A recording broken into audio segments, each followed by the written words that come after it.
welcome back. As the autumn air turns crisp and the nights draw in, there's a certain atmosphere that settles over the world. It's a time for cozy blankets, warm drinks, and maybe a story that sends a little shiver down your spine. Tonight, we're stepping away from the flickering streetlights and heading deep into the wild places, the vast expanses of nature watched over by park rangers. These individuals are often isolated, miles from help, guardians of areas where the natural world meets the fringes of the unknown. They see things most of us never will. Strange lights, unsettling sounds, encounters that defy easy explanation, and sometimes, people who are just as dangerous as any predator. Get ready to dim the lights. We're about to hear some first-hand accounts in this clip we call "You True Scary Park Ranger Stories for a Dark Fall Night." Let's watch. My name's Frank. Been ranging these mountains for 30 years now. Shed my share of seasons turn, watched storms roll in that could chew up the unprepared and spit him out. Found folks who thought a day hike was a walk in the city park and paid the price for it. You get a feel for the rhythm of the wilderness, the predictable dangers, the sudden blizzards, the rock slides, the bears that get a little too curious, the sheer, unforgiving drops hidden just off the beaten path. You learn respect, where you don't last long out here. This ain't just a job, it's soaking into your bones until the scent of pine and damp earth feels more like home than your own damn cabin. Over 3 decades, you hear things. Campfire stories get wild, especially after a few beers. Local legends bleed into worried whispers from tourists. And yeah, you hear about the missing 4011 stuff, those strange clusters of disappearances David Paulides wrote about. People vanishing under bizarre circumstances, often experienced hikers, sometimes found miles away in places that make no sense or never found at all. It's unsettling, sure. Makes the hair on your neck prickle when you're deep in the backcountry and the sun starts to dip low. But most cases, if you dig deep enough, have explanations. Tragic, yes. Heartbreaking, absolutely. But logical. Exposure, disorientation, animal encounters, accidents where the terrain simply swallows any trace. You have to believe in the logical. Otherwise, the vastness out here it'll eat you alive mentally before anything physical gets a chance. One theory that always got tossed around, especially concerning some of the weirder missing 411 details, was the feral people idea. The notion that pockets of humans, maybe descendants of folks who went off grid generations ago, miners, outlaws, isolationists, managed to survive deep in the parks, avoiding all contact, living like primitive tribes. Sounded like pure bunk to me, the kind of sensationalist crap you read online. Humans need community, need tools, need modern knowledge to survive consistently out here. The idea of some lost tribe hunting with sharpened sticks and wearing animal skinks. Preposterous. Just another spooky story to explain the unexplainable. At least, that's what I firmly believed. Firmly, until last fall. Fall in these mountains has a particular kind of beauty, sharp and melancholic. The air bites, the leaves turn fiery shades before surrendering to the coming cold, and the days shorten drastically. Light becomes precious. It was late October, the kind of day that starts crisp and clear, but promises a deep chill the moment the sun slips behind the peaks. A call came in late afternoon, reported injured hiker, way off the marked trails up in the Black Creek Basin. Rough country. Steep slopes, thick timber, lots of deadfall. Not a place you want to be caught after dark, especially with a busted leg or worse. Standard procedure, but the location and the dwindling daylight added urgency.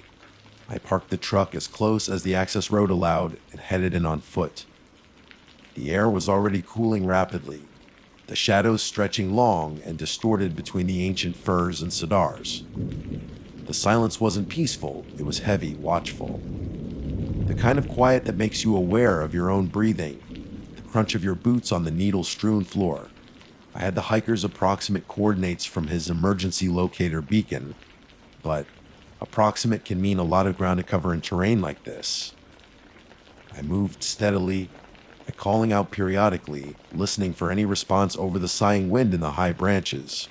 Maybe an hour in, probably 3 miles off any designated path, the sun was well and truly sinking. The forest was transitioning into that deep twilight gloom where shapes merge and distance becomes deceptive. That's when I heard it, not the usual scuttling of a squirrel or the rustle of a deer moving through the underbrush. This was different, stelculated. The distinct snap of a dry twig under weight, too deliberate for an animal just passing through. Then another, closer this time, off to my right flank. I froze mid-stride, hand instinctively moving towards the heavy-duty flashlight on my belt, though it wasn't quite dark enough to need it. Every sense went on high alert. 30 years teaches you to listen, really listen. Animal movement has a rhythm, a certain carelessness unless it's stalking or being stalked. This sounded coordinated, like someone trying not to be heard, but failing slightly in the dense leaf litter. I scanned the trees, the thickets of rhododendron, my eyes straining in the fading light. Nothing. Hello. I called out, keeping my voice calm, measured. Injured hiker. Park Ranger Frank. I'm here to help. Silence. Utter, complete silence. Not even the wind seemed to stir. The woods held their breath. That's when the feeling washed over me, primal, undeniable. I was being watched at. Not just glanced at, but studied, assessed.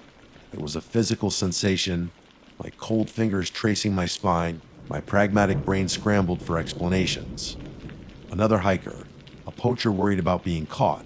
But the stealth, the way the sounds had stopped the instant I called out, it didn't fit. Then a flicker of motion. Peripheral, quick. Behind a dense cluster of young hemlocks, maybe 30 yards away. Too large for a raccoon, too low for a deer raising its head. My heart hammered against my ribs. Could it be the hiker, maybe disoriented or delirious? Is someone there? I called again, softer this time, taking a cautious step forward. I'm not going to hurt you. If you're injured, I can help. The silence stretched again, taut and heavy, and then I saw it. Not a flicker this time. For maybe 2-3 seconds at most, a face peered out from behind the rough bark of a massive old-growth fir tree. It wasn't the hiker. It wasn't anything I could immediately categorize.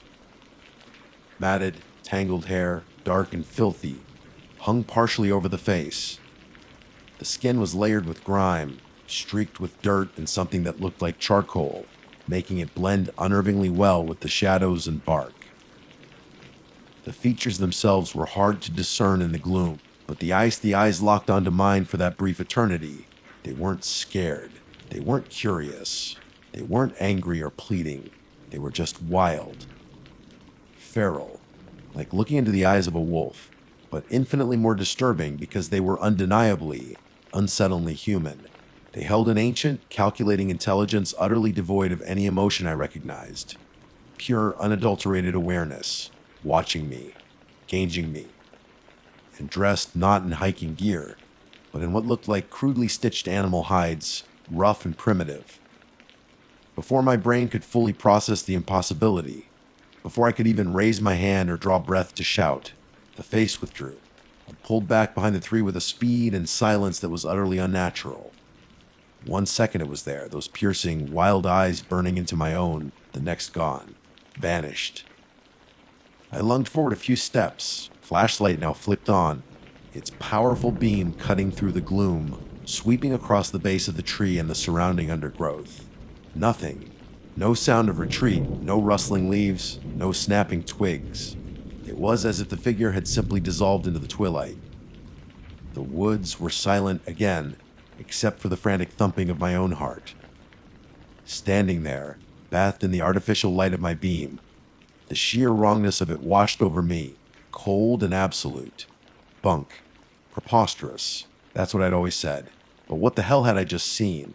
My flashlight beam cut a swath through the deepening gloom, illuminating nothing but tree trunks, ferns, and the damp carpet of fallen leaves where that face had been just moments before. Gone. Utterly, impossibly gone. My breath hitched in my chest, loud in the sudden, oppressive silence. My logical mind, the one honed by 30 years of practical ranging, was reeling, desperately trying to slot the experience into some understandable category. Hallucination. Stress. A trick of the fading light combined with expectation. but the image was burned onto my retinas: the matted hair, the dirt-caked skin, the rough hides, and most vividly, those eyes. Ancient, aware, and utterly devoid of anything I recognized as human empathy or reaction. Wild. Feral. The word echoed in my skull, no longer sounding like bunk, but like a cold, hard fact I just brushed up against. The adrenaline was wearing off, leaving behind a shaky, hollow feeling. The woods, my woods, the place I knew better than my own backyard, suddenly felt alien and deeply menacing. Every shadow seemed to pulse with hidden movement. Every rustle of leaves sounded like stealthy footfalls. The vastness wasn't just indifferent anymore. It felt actively hostile, secretive, guarding something ancient and untamed within its depths. Something that watched from behind the trees. But I still had a job to do. Someone was out here hurt, relying on me. The thought snapped me back, partially at least, from the precipice of bewildered fear. Shaking my head, trying to clear the image of those eyes, I forced myself to refocus. I scanned the ground near the tree where the figure had appeared. No footprints distinct enough to be certain, not on the thick layer of pine needles and decaying leaves. No broken branches, no sign of passage. It was as if it had been a phantom. But the memory felt too real, too visceral. I pushed onward, deeper into the Black Creek Basin, calling out for the hiker with a newfound urgency tinged with something akin to dread.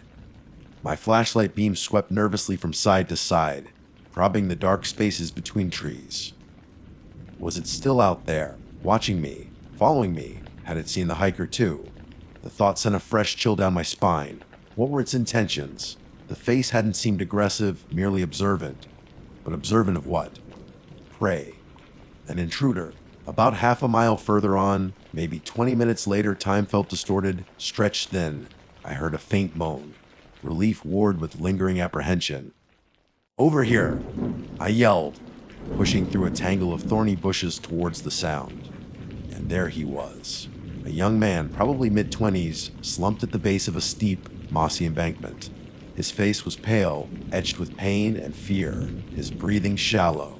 One leg was bent at an unnatural angle below the knee, the bone clearly fractured. His expensive hiking gear was scuffed and torn. "Easy now, son," I said, kneeling beside him, my ranger training kicking in, overriding the strangeness for a moment. "Name's Frank, Park Ranger. Looks like you took a nasty tumble." I did a quick assessment, checked for other injuries, tried to get him coherent. He was shivering, a borderline hypothermic despite his layers. They were following me. He whispered, his eyes wide and darting towards the surrounding darkness. "The shadow's always there just behind me." Okay, take it easy," I soothed, pulling a thermal blanket from my pack and wrapping it around him. "You likely hit your head, got disoriented. Shock can play tricks on your eyes, especially when it gets dark out here." Even as I said the words, they felt hollow, rehearsed. His fear felt too raw, too specific. Not just tricks. He insisted, his voice raspy, moving, keeping pace. Every time I stopped, they stopped. In the trees saw them dark shapes watching. He gestured vaguely with a trembling hand towards the words I'd just come through, towards the area where I'd seen the face. My blood ran cold. Shadows. Dark shapes. Watching.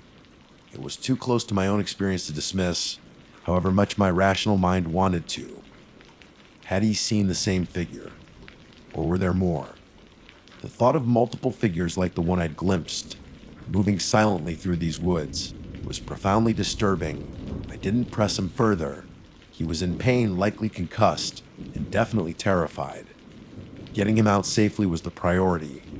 I splinted his leg as best I could using branches and straps from my pack, gave him some water, and got on the radio. Reception was patchy this deep in the basin, but I managed to relay my location and the situation, requesting assistance for extraction. It would take time for backup to arrive, possibly meeting me closer to the trailhead. We couldn't just wait here, the temperature was dropping fast. Getting him moving was slow, agonizing work. I half carried, half supported him, his arm slung over my shoulder, his good leg struggling for purchase on the uneven ground. Every step was punctuated by his pain groans and my own tense vigilance. The darkness was absolute now. beyond the cone of my flashlight beam. The woods pressed in, claustrophobic and unnervingly alive. I couldn't shake the feeling of being escorted, heard it almost. The hiker kept casting terrified glances back into the blackness, whimpering softly whenever a branch scraped or the wind rustled the leaves in a particular way. I didn't blame him. My own senses were screaming, every nerve ending frayed. Was that flicker of movement just my light reflecting off wet leaves, or something else? Was that sound just the wind, or a twig snapping under a silent footfall? Hours seemed to pass. Finally, bruised, exhausted, and nerves shredded raw, we stumbled onto a more defined game trail that I knew would eventually lead back towards the access road. Further on, faint beams of light pierced the darkness. The backup team, guided by my earlier radio transmission. The relief was immense, almost buckling my knees. The extraction proceeded smoothly from there. The team took over care of the hiker, loading him onto a portable stretcher. They were professional, efficient, asking the standard questions. I gave them the rundown: found hiker, broken tibia, signs of hypothermia and possible concussion, reported disorientation, mentioned seeing shadows. I kept my voice steady, professional. No mention of matted hair, wild eyes, or animal hides. Later, back at the station, the adrenaline long gone, replaced by a bone-deep awareness and a persistent unease, I sat down to write the official incident report. The blank page seemed to mock me. Tell them what I saw. That I, Frank, the 30-year veteran, the skeptic, saw something straight out of a campfire story. That I believed just for a moment in the feral people theory. I imagined the reaction, the awkward silence, the sideways glances, the quiet suggestions of taking some time off, maybe a psych evaluation. My credibility, built over decades, would vanish instantly. I thought about the hiker babbling about shadows. His terror had been real, but attributing it to shock and injury was plausible, medically sound. My own sighting, however, there was no easy explanation. No proof. Just a fleeting glimpse and a profound sense of wrongness. With a heavy heart and a sense of profound self-betrayal, I typed up the report. Located injured hiker at specified coordinates. Injury consistent with fall down steep embankment. Hiker suffering from hypothermia. Pain, possible concussion. Reported feeling watched and seeing shadows, likely attributable to trauma and environmental factors. Standard procedure followed for stabilization and extraction. Clean, concise, believable, utterly incomplete. I filed it, but the act offered no peace. The memory of that face, those eyes, remained vivid. My skepticism hadn't just been shaken, it had been shattered, leaving behind a chilling uncertainty. I started looking at the maps differently, tracing the vast, unexplored sections far from any trail. I found myself rereading old reports of unexplained disappearances, the odd details suddenly seeming less odd, more sinister. Hikers vanishing without a trace. Gear found neatly stacked miles away. I thought about that silent, assessing gaze from behind the tree. And I wondered what else was out there, hidden in the deep wilderness I thought I knew, watching, waiting, and avoiding the world of logic and reason I clung to so tightly. The woods were no longer just trees and trails, they were a veil, and I had a terrifying glimpse behind it. And the silence that followed felt heavier than ever before. The months following that evening in the Black Creek Basin bled into another year, then another cycle of seasons. On the surface, things returned to normal. I filed reports, patrolled trails, and dealt with lost hikers and the occasional troublesome bear, just like always. But beneath the surface, something fundamental had shifted within me. The solid ground of skepticism I'd stood on for 3 decades had crumbled, leaving behind a chasm of unnerving possibility. The wilderness hadn't changed, but my perception of it had been irrevocably altered. That face, those wild, assessing eyes, they became a silent passenger in my thoughts, resurfacing unbidden when I was deep in the backcountry, especially as dusk began to bleed through the canopy. I became more cautious, perhaps bordering on paranoid in the eyes of younger rangers. I found myself scanning the tree lines more intently, lingering a little longer to listen after an unfamiliar sound, reading intent into the snap of a twig that I would have previously dismissed. That feeling of being watched, once a rare and fleeting sensation, became a frequent companion in the more remote sectors of the park. It was a low hum of anxiety beneath the surface of my daily routines. I started carrying a slightly heavier pack, an extra high-lumen flashlight, more signaling gear, a more substantial blade than standard issue. Not for the usual dangers, but for something else. Little things started to snag my attention, anomalies I might have overlooked or rationalized away for the encounter. Tracks, deep off trail, that seemed almost human but not quite right, the stride too long. The imprint too deep in places, vanishing abruptly on hard ground or rock faces where even a deer would leave some scuff. Odd structures, like small, crudely woven shelters made of branches and foliage, tucked away in dense thickets miles from anywhere, too primitive for a lost hiker, too temporary for a poacher's blind. Once, following a stream bed far up a rarely visited canyon, I found a series of rocks stacked in a peculiar, deliberate pattern on a large boulder, not a cairn marking a trail, but something that felt more ritualistic, almost territorial. I dismantled them, uneasy, only to find similar stacks reappear weeks later in the same general area. I consciously avoided the Black Creek Basin unless he absolutely required it. When I did have to go back, I never went alone, always finding a reason to pair up with another ranger. They probably thought I was getting old, losing my nerve for the rough country.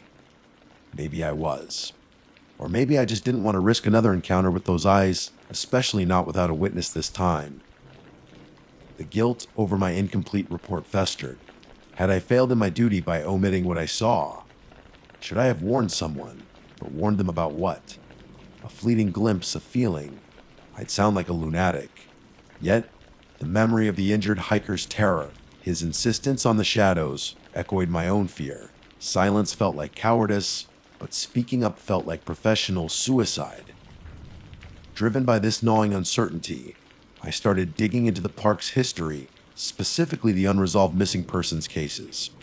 The missing 4011 stuff I'd once dismissed as sensationalism now seemed disturbingly relevant. I spent off-duty hours poring over old files, reading the sparse details, the bewildered reports from search parties, the often baffling circumstances. Experienced woodsmen vanishing from established trails. Children disappearing in the blink of an eye, sometimes found days later, miles away, alive but unable or unwilling to say what happened. Gear found neatly piled, as if intentionally left, in locations that made no logistical sense relative to the person's last known point. The lack of tracks. The way search dogs sometimes failed to pick up a scent or acted spooked. It all painted a picture, fragmented and blurry, but a picture nonetheless. A picture that resonated chillingly with the stealthy figure, the silent disappearance, the feeling of being watched and assessed. The feral people theory wasn't just a theory anymore. It felt like a potential, terrifying explanation staring back at me from the faded ink of those old reports. One late afternoon, about 2 years after the Black Creek incident, I was checking elk grazing patterns in a high meadow even more remote, near the park's northern boundary. It was quiet, the air still. I was glassing the far tree line with my binoculars when I saw movement. Mud elk. Something upright, moving quickly along the edge of the timber, darting between patches of shadow and sunlight. Too far to make out details, even with magnification, but the gait was fluid, fast, almost unnervingly agile over the uneven ground. Not hiker-like, not animal-like. It moved with a purpose, hugging the edge of the forest, and then vanished into a thick stand of spruce. My heart pounded. I lowered the binoculars, scanning the area with naked eyes. Nothing, just the wind whispering through the grass. Had I imagined it? Maybe. But then, drifting faintly on the breeze, I heard it, a sound that raised the hairs on my arms. A low whistle, melodic but somehow off-key, almost like someone mimicking a bird call, but failing, making it sound hollow and deeply unnatural. It seemed to come from the direction the figure had disappeared. An invitation, a warning, a distraction. I didn't wait to find out. I backed away slowly, deliberately, never turning my back to the tree line until I was well clear of the meadow. No report was filed on that either. The weight of this knowledge is heavy. I walk these mountains, responsible for the safety of those who come here seeking recreation or solace, knowing there's a variable unaccounted for in any risk assessment chart. I look at the smiling faces of tourists at the visitor center, blissfully unaware, and feel a pang of something dark. I can't tell them. I can't prove anything. I'm just an old ranger who maybe saw something strange one evening, something his mind, perhaps fabricated out of stress and fading light. But that's the official story I tell myself sometimes. But I don't believe it. 30-odd years now, I've been ranging these mountains. Heard all the stories, seen my share of tragedies.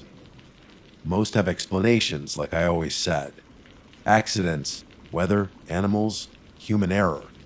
Tragic, but logical. But sometimes you brush up against the edge of the map, the places where logic frays. You see things that don't fit the neat boxes of understanding. You feel a presence in the crushing silence of the deep woods that is ancient, intelligent, and utterly indifferent to your rules and your world. Now, when I'm out here, especially when the light starts to fail and the shadows lengthen, I think about that face. I think about the hiker's terrified whispers of shadows. I think about the gear found neatly stacked miles from where someone vanished without a trace. I think about that distant figure in the meadow and the unsettling whistle on the wind. The Feral People theory. Maybe it's bunk. Or maybe it's just one name for something that resides in the vast, unmapped wilderness within the park, and within the deeper wilderness of human fear. I don't carry proof, but I carry the certainty. They're out here, watching, and the woods keep their secrets well. All I can do is keep walking the edge, listening to the silence, and wondering what else remains hidden, just beyond the veil of the known. My name is Clue, and solitude isn't just something I tolerate, it's something I actively crave. There's a certain kind of peace, a raw and unfiltered connection to the world, that you can only find when you're truly alone, miles away from the nearest hum of human activity. That's why I love solo camping, not the curated campgrounds with neatly marked plots and shared fire pits, but the real deal, finding those forgotten corners of the map, those places where the wilderness still breathes wild and untamed. It's not just about escaping the noise of the city. It's about testing myself, relying solely on my skills, my gear, and my instincts. There's an inherent vulnerability in it, sure, but that vulnerability sharpens the senses, makes every sunset more vibrant, every nocturnal sound more significant. I've spent years honing my skills, learning navigation, first aid, and how to read the weather and pack light but smart. My trusty backpack holds everything I need to survive and thrive for days on end: a lightweight, durable tent, a sub-zero sleeping bag, a water filter, freeze, dried meals, and a reliable compass, maps, a satellite messenger for emergencies, though I pray I never have to use it, and of course a sturdy knife and a headlamp. The preparation itself is a ritual, a mental exercise that grounds me before I step off the grid. Finding the perfect spot is half the adventure. I spend hours poring over topographical maps, scrolling through obscure forums dedicated to backcountry exploration, searching for whispers of places untouched by the masses. Last year, deep into the autumn season, when the air turns crisp and the nights draw in long and dark, my favorite time to camp, when the summer crowds have vanished and the landscape takes on a starker beauty, I stumbled upon something promising. It was a listing on a less traveled corner of the internet, a sort of niche platform connecting landowners with outdoor enthusiasts seeking private, rustic experiences. This listing described a sprawling ranch property that bordered the vast, labyrinthine expanse of Canyonlands National Park in Utah. The owner, according to the brief description, allowed a limited number of self-sufficient campers to set up on the very edge of his land, right where his private property met the rugged, federally protected wilderness, all for a modest fee. The description was sparse on details but heavy on atmosphere. Unparalleled access, the absolute solitude. Witness the raw desert, The photos showed glimpses of towering red rock formations, distant mesas bathed in golden light, and vast, empty stretches of sagebrush and sand. It screamed remote. Miles down a winding, unpaved dirt road, far from any town, any highway, any reliable cell signal. It was exactly the kind of challenge, the kind of profound isolation I was looking for. Perfect. I contacted the owner, a man named Silas, judging by the email signature. His replies were brief, almost curt, but efficient. He confirmed the availability, gave me GPS coordinates for the access gate, instructions on where to leave the fee Joe lockbox near the gate, and a stern warning about being completely self-reliant and respecting the land and his privacy. No check-in, no meet and greet. Just find the spot, pay the fee, and be invisible. It suited me just fine. The less interaction, the more authentic the solitude. It felt less like a commercial transaction and more like a token gesture, an acknowledgement of passage into a wilder realm. The drive itself was part of the immersion. Leaving the interstate behind, I navigated through smaller highways, then paved county roads, then eventually surrendered to gravel, and finally to the deeply rutted dirt track Silas had described. My small SUV handled it well enough, but the bumps and lurches were a constant reminder that I was leaving civilization further and further behind with every mile. The landscape grew increasingly dramatic. The high desert plains stretched out, dotted with juniper and pinyon pine, gradually giving way to the iconic sandstone formations Utah is famous for. Red dust plumed behind my vehicle, the only sign of movement for miles around. Cell service vanished bars first, then flickered out completely, leaving me with only the downloaded offline maps and my own sense of direction. There was a palpable silence, broken only by the engine's growl and the crunch of tires on dirt. It was the kind of silence that feels heavy, ancient, full of unspoken stories, held within the rocks and the vast, indifferent sky. The air smelled clean, tinged with the scent of dry earth and sage. Finally, after what felt like an eternity navigating the meandering track, I reached the coordinates Silas had provided. A weathered wooden gate, secured with a simple chain and padlock, marked the entrance. Beyond it lay the ranch property, vast and open, blending almost seamlessly into the wilder lands beyond. I found the lockbox, tucked away discreetly, slipped the cash fee inside as instructed, and secured the gate behind me. Following the faint tire tracks that served as a path, I drove deeper onto the property, scanning the landscape for a suitable campsite near the edge. As Silas's minimal instructions suggested, I found it nestled near a cluster of magnificent red rock formations, smooth, wind-carved sandstone monoliths that glowed warmly in the late afternoon sun. It felt protected, yet offered expansive views towards the rugged terrain that marked the unofficial boundary with canyonlands. Setting up camp was a familiar, comforting routine. I cleared a small patch of ground, careful to disturb the fragile desert ecosystem as little as possible. The tent went up smoothly, its familiar dome shape a small bubble of temporary civilization against the immense backdrop. I unrolled my sleeping bag and mat, arranged my cooking gear, and filtered some water from the supply I'd brought. With camp established, a profound sense of peace settled over me. This was it. This was the solitude, the raw beauty, the quiet challenge I had sought. The sun began its slow descent, painting the ski in fiery oranges, deep purples, and soft pinks. The shadows lengthened, crawling across the sand and climbing the rock faces, transforming the landscape into something mystical. I cooked a simple meal on my small stove, rehydrated chili, surprisingly satisfying after the long drive. As darkness fell completely, the stars emerged. Out here, far from light pollution, the Milky Way wasn't just visible. It was a brilliant, luminous river flowing across the veldt black sky, so dense with stars it felt like you could reach out and touch them. The silence deepened, punctuated only by the occasional chirp of a cricket or the distant, lonely howl of a coyote, sounds that didn't intrude but rather emphasized the profound stillness. I zipped myself into the tent, feeling secure in my little nylon haven, the vast, silent desert stretching out all around me. The first night was exactly what I'd hoped for, utterly peaceful, deeply restorative, a communion with the wild under a canopy of a million stars. I drifted off to sleep easily, cocooned in my sleeping bag, the silence a comforting blanket. The following day dawned bright and clear, chasing away the lingering shadows of the night and reaffirming the stark beauty of the place.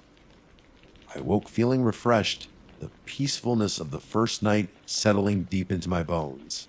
After a quick breakfast of oatmeal and lukewarm coffee brewed on my camp stove, I decided to do some light exploration. I wasn't planning a major trek into Canyonlands proper that required permits and a different level of planning, but I wanted to get a feel for the immediate area around my campsite, to stretch my legs and see the red rock formations up close. Leaving my tent zipped tight, I followed animal trails that wound through the sparse vegetation, marveling at the wind, carved sandstone sculptures that rose around me. The scale of everything was immense.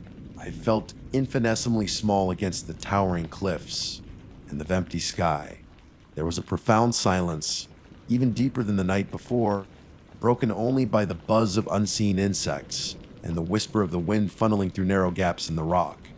For a few hours, I was completely lost in the landscape, taking photos, scrabbling over slick rock, feeling that familiar thrill of discovery and self-reliance. Yet, even in the bright daylight, a subtle undercurrent had shifted. Perhaps it was the sheer scale of the place, the overwhelming sense of being utterly alone, but occasionally, a prickle of unease would run down my spine. The feeling of being watched. I'd scan the ridges, the shadowed crevices, expecting to see a deer, a bighorn sheep, maybe even a curious coyote. But there was nothing. Just the rocks, the sky, and the silence. I shook it off, just my city dweller paranoia amplified by the isolation. This was what I came for, wasn't it? As the afternoon wore on, I returned to my campsite. The sun beat down intensely, and the shade offered by the rock formation near my tent was a welcome respite. I spent the rest of the day reading, journaling, and simply soaking in the atmosphere. But the feeling, that subtle sense of being observed, lingered at the edges of my awareness. As the sun began its descent again, casting long, distorted shadows across the desert floor, the landscape transformed once more. The warm glow of the previous evening felt different tonight. The shadows seemed deeper, darker, concealing rather than just accentuating. The silence felt less peaceful and more expectant. I went through my evening routine, cooking dinner, cleaning up, meticulously securing my food against animals, but my movements felt more deliberate, my senses more heightened.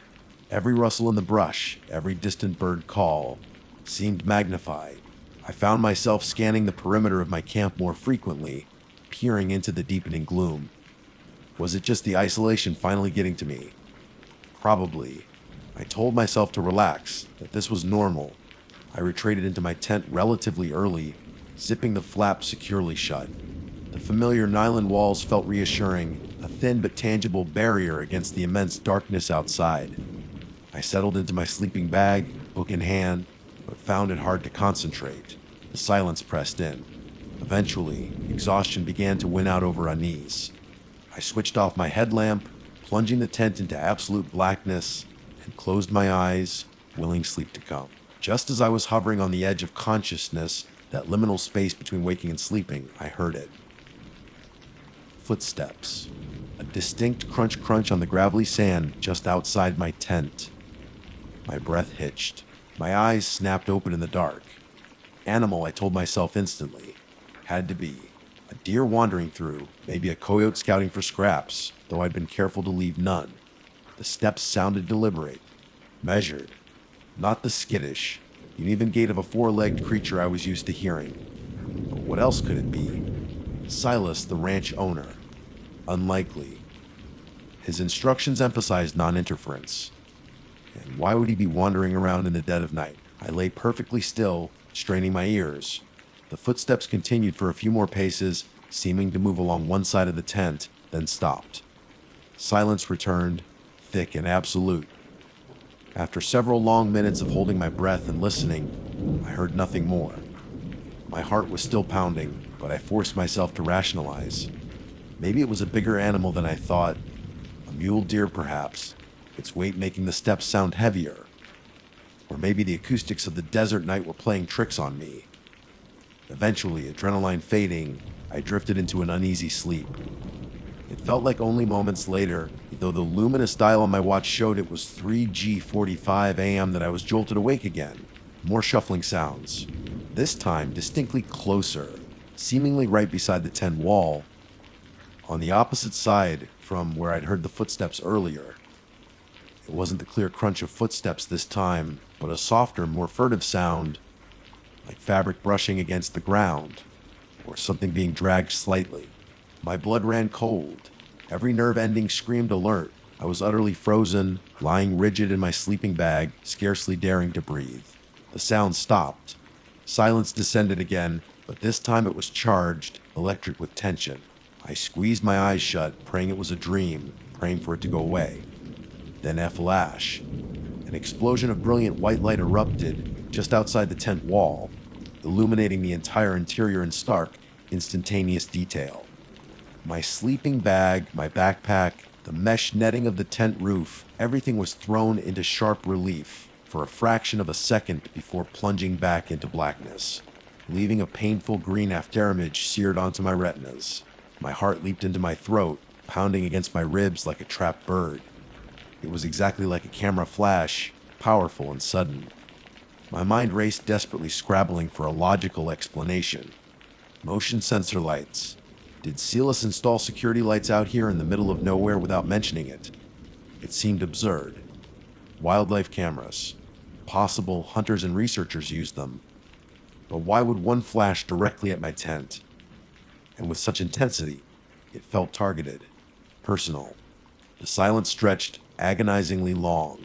I strained my ears, listening for any sound, footsteps, breathing, the click of a camera, anything. There was nothing but the frantic thumping of my own heart and the high-pitched whine in my ears. Minutes crawled by. The afterimage faded, leaving me in suffocating darkness again. Just as I started to wonder if maybe, somehow, I had imagined it, a hallucination brought on by fear and isolation, a flash. It happened again. This time, the light seemed even brighter, impossibly close, coming from a slightly different position along the tent wall. It felt like whatever was out there was moving. The realization hit me like a physical blow, and this wasn't accidental. This was some automated system. Someone or something was outside my tent, deliberately setting off a bright flash, like taking pictures. Terror, cold and paralyzing, gripped me. For the next 2 hours, this hellish pattern continued. Flash, silence, waiting in breathless dread. Then flash from another spot. Sometimes the light source felt like it was pressed right against the tent canvas, making the fabric glow eerily, outlining the weave. Other times, it flashed from further away, a sudden, disorienting burst of light from the periphery. It was circling me, slowly, deliberately circling my tiny, fragile shelter in the vast, empty desert. The most terrifying part. Between the flashes, there was absolute silence. No footsteps crunched on the gravel after those initial sounds that woke me. No rustling, no breathing, no sound of movement whatsoever as the source of the light repositioned itself around my tent. It just happened, from a new spot each time. The silence between the bursts of light was almost worse than the flashes themselves, stretching my nerves to the breaking point. What could move so silently? What kind of creature or person would engage in such a bizarre, menacing act? I lay there, rigid, scarcely breathing, eyes wide open in the darkness, tears tracing cold paths down my temples. I didn't dare make a sound. I didn't dare peek through the zipper. The thought of seeing what was out there was more terrifying than the unknown itself. I felt utterly exposed, trapped like a specimen under observation, documented by an unseen, silent entity circling me in the dead of the desert night. The flashes continued, random in their timing but methodical in their movement, a terrifying, silent interrogation by light. Those 2 hours felt like an eternity, stretched thin by terror and punctuated by those blinding, silent bursts of light. Time lost all meaning. There was only the suffocating darkness, the frantic pounding of my own heart, and the agonizing anticipation of the next flash. I lay rigid in my sleeping bag, every muscle clenched. convinced that any movement, any sound, would provoke whatever was outside. My mind cycled through impossible scenarios. Was it some kind of bizarre prank by the ranch owner Silas, despite his insistence on privacy? It seemed too elaborate, too malicious. Was it local youths who'd somehow found their way out here? Unlikely, given the extreme remoteness. My rational mind kept trying to grasp at straws, faulty equipment left behind, strange atmospheric phenomena, but my gut screamed that this was deliberate, targeted, and deeply wrong. The silence between the flashes was the worst. It allowed my imagination to run wild, conjuring images of grotesque faces peering through the canvas, or unseen shapes hovering just inches away. I prayed, bargained with deities I didn't consciously believe in. Anything to make it stop. The feeling of being watched intensified with each silent repositioning of the light source. It wasn't just random circling, it felt methodical, like an assessment, or worse, like documentation. Was something studying me? Taking pictures. The thought sent waves of nausea through me. The utter helplessness was crushing. Trapped in a thin nylon shell, miles from anyone, subjected to this silent, luminous interrogation by an entity I couldn't see or comprehend. Then, as imperceptibly as it began, it stopped. There was no final, definitive flash, just an absence. The minutes ticked by, 5, 10, 20. The silence remained, but the pregnant tension, the feeling of imminent eruption, slowly began to recede. It wasn't replaced by peace, but by a different kind of dread, the dread of uncertainty. Was it gone? Or was it simply waiting, watching silently in the darkness just beyond the thin walls of my tent? I remained frozen, listening with an intensity that made my ears achy. Every tiny creak of the tent fabric settling, every distant nocturnal rustle, sounded like a potential threat. I didn't dare move, didn't dare breathe too loudly. The darkness still felt oppressive, watchful. Slowly, almost painfully slowly, the absolute blackness inside the tent began to soften. A faint, grayish tinge seeped through the fabric, the first hesitant hint of dawn. Outside, the pre-dawn chorus began tentatively. A lone bird chirped, then another. The sounds were hesitant at first, but grew stronger, reclaiming the desert from the unnatural silence of the night. Light, normally a comfort, it brought a new wave of fear. Soon, it would be bright enough to see outside. Did I want to see? What if there were tracks? What if there was evidence left behind? What if it was still out there, visible in the growing light? But the alternative, staying put, waiting for full darkness to fall again, was unthinkable. The terror of the night was still too raw, too immediate. Survival instinct, primal and insistent, finally broke through the paralysis. I had to get out. Now. Adrenaline surged through me, sharp and metallic. Moving with frantic, jerky motions, I began to pack. My hands trembled so violently I could barely work the zipper on my sleeping bag stuffed sack. I didn't bother rolling it neatly, I just crammed it in. The tent poles clattered loudly in the stillness as I fumbled to collapse them, each sound echoing unnervingly in the quiet morning air. I kept glancing frantically towards the tent door, expecting to see a shadow fall across it, expecting the flap to be ripped open. My breath came in ragged gasps. Forget coffee, forget breakfast, forget brushing my teeth. My only focus was escape. I threw everything haphazardly towards my backpack, sleeping mat, stove, leftover food, headlamp.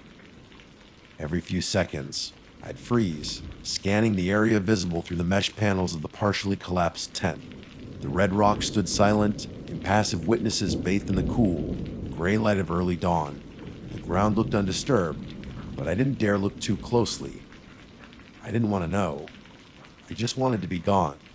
Once the tent was down and hastily stuffed into its bag, I practically sprinted the few yards to my SUV, backpack bumping awkwardly against me, tent bag clutched in my other hand.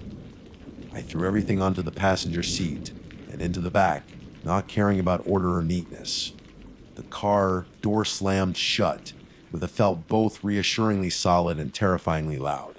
My keys trembled in my hand as I jammed them into the ignition. The engine turning over, catching, roaring to life was the most beautiful sound I had ever heard. I didn't even bother trying to follow the faint tracks I'd used coming in. I just pointed the SV towards the direction I knew the gate was and pressed the accelerator, bumping and bouncing over the uneven ground, glancing constantly in the rearview mirror. The ranch land looked empty, serene in the dawn light, as if nothing had happened. But I knew better. The air itself felt tainted, the silence no longer peaceful but menacing. Reaching the gate felt like crossing a finish line. I fumbled with the chain, my fingers clumsy with haste and residual fear, secured it, and got back in the car, the tires spitting gravel as I accelerated down the long dirt track leading away from Silas's property, away from the red rocks and the circling horror. I drove far too fast, the SUV fishtailing on the loose surface, but I didn't care. I needed distance. Miles of it. Only when I finally hit the blessed pavement of the county road, and a few miles later saw the first bar of cell service flicker onto my phone screen, did I allow myself to slightly relax my death grip on the steering wheel. I drove for hours, stopping only for gas, putting as much distance as possible between myself and that cursed patch of desert. The adrenaline eventually faded, leaving behind a bone-deep exhaustion and a tremor I couldn't quite control. The events of the night replayed endlessly in my mind, the footsteps, the shuffling, and those silent, terrifying flashes of light. F-lass. Circling. Flash. Watching. Flash. Documenting. It felt unreal, like a nightmare bleeding into reality. How could I even begin to explain it to anyone? Who would believe me? I never contacted Silas to tell him what happened or ask for my feedback. I didn't want any connection to that place ever again. I certainly never went back. Even looking at maps of Utah, seeing the name Canyonlands, sends a shiver of ice down my spine. What was out there? What circled my tent in the dead of night? Armed with a blinding light and unnerving silence. Was it human? The silence between flashes argues against it, unless they were inhumanly stealthy. Was it some strange animal behavior never before recorded? Or was it something else? Something inexplicable, drawn to the solitude I craved, turning it into a terrifying stage for its bizarre, silent performance. Why the flashes? Was it taking pictures? Documenting the lone human it had cornered in the wilderness. The questions haunt my waking thoughts and creep into my dreams. I still love the wilderness, the idea of solitude. But something broke in me that night. The peace I sought in remote places is forever tainted by the memory of those circling lights, the feeling of being watched, photographed by an unknown entity in the dark heart of the desert. The silence of the wild no longer feels comforting, it feels like it's listening. And sometimes, when I'm alone in the dark, I can almost see it, a sudden, blinding flash just at the edge of my vision. My name is Leo. Most folks who know me would say I'm pretty level-headed, not prone to flights of fancy or easily spooked. Grew up exploring the fringes of civilization, the places where manicured lawns give way to tangled undergrowth and the trees stand thick enough to swallow the sunlight. South Carolina woods run deep in my blood, you could say. This noises, the scent of pine needles and damp earth feels more like home than freshly cut grass ever did. So, when my cousin Mark suggested we test our rudimentary survival skills by camping out in the woods behind my house last March, I didn't hesitate. It sounded like a decent way to shake off the last dregs of winter and welcome the hesitant Carolina spring. The woods bordering my property aren't exactly a national park, but they possess a wildness that feels disproportionate to their actual size. A storm a couple of years back had ripped through the area, leaving a chaotic legacy of fallen giants.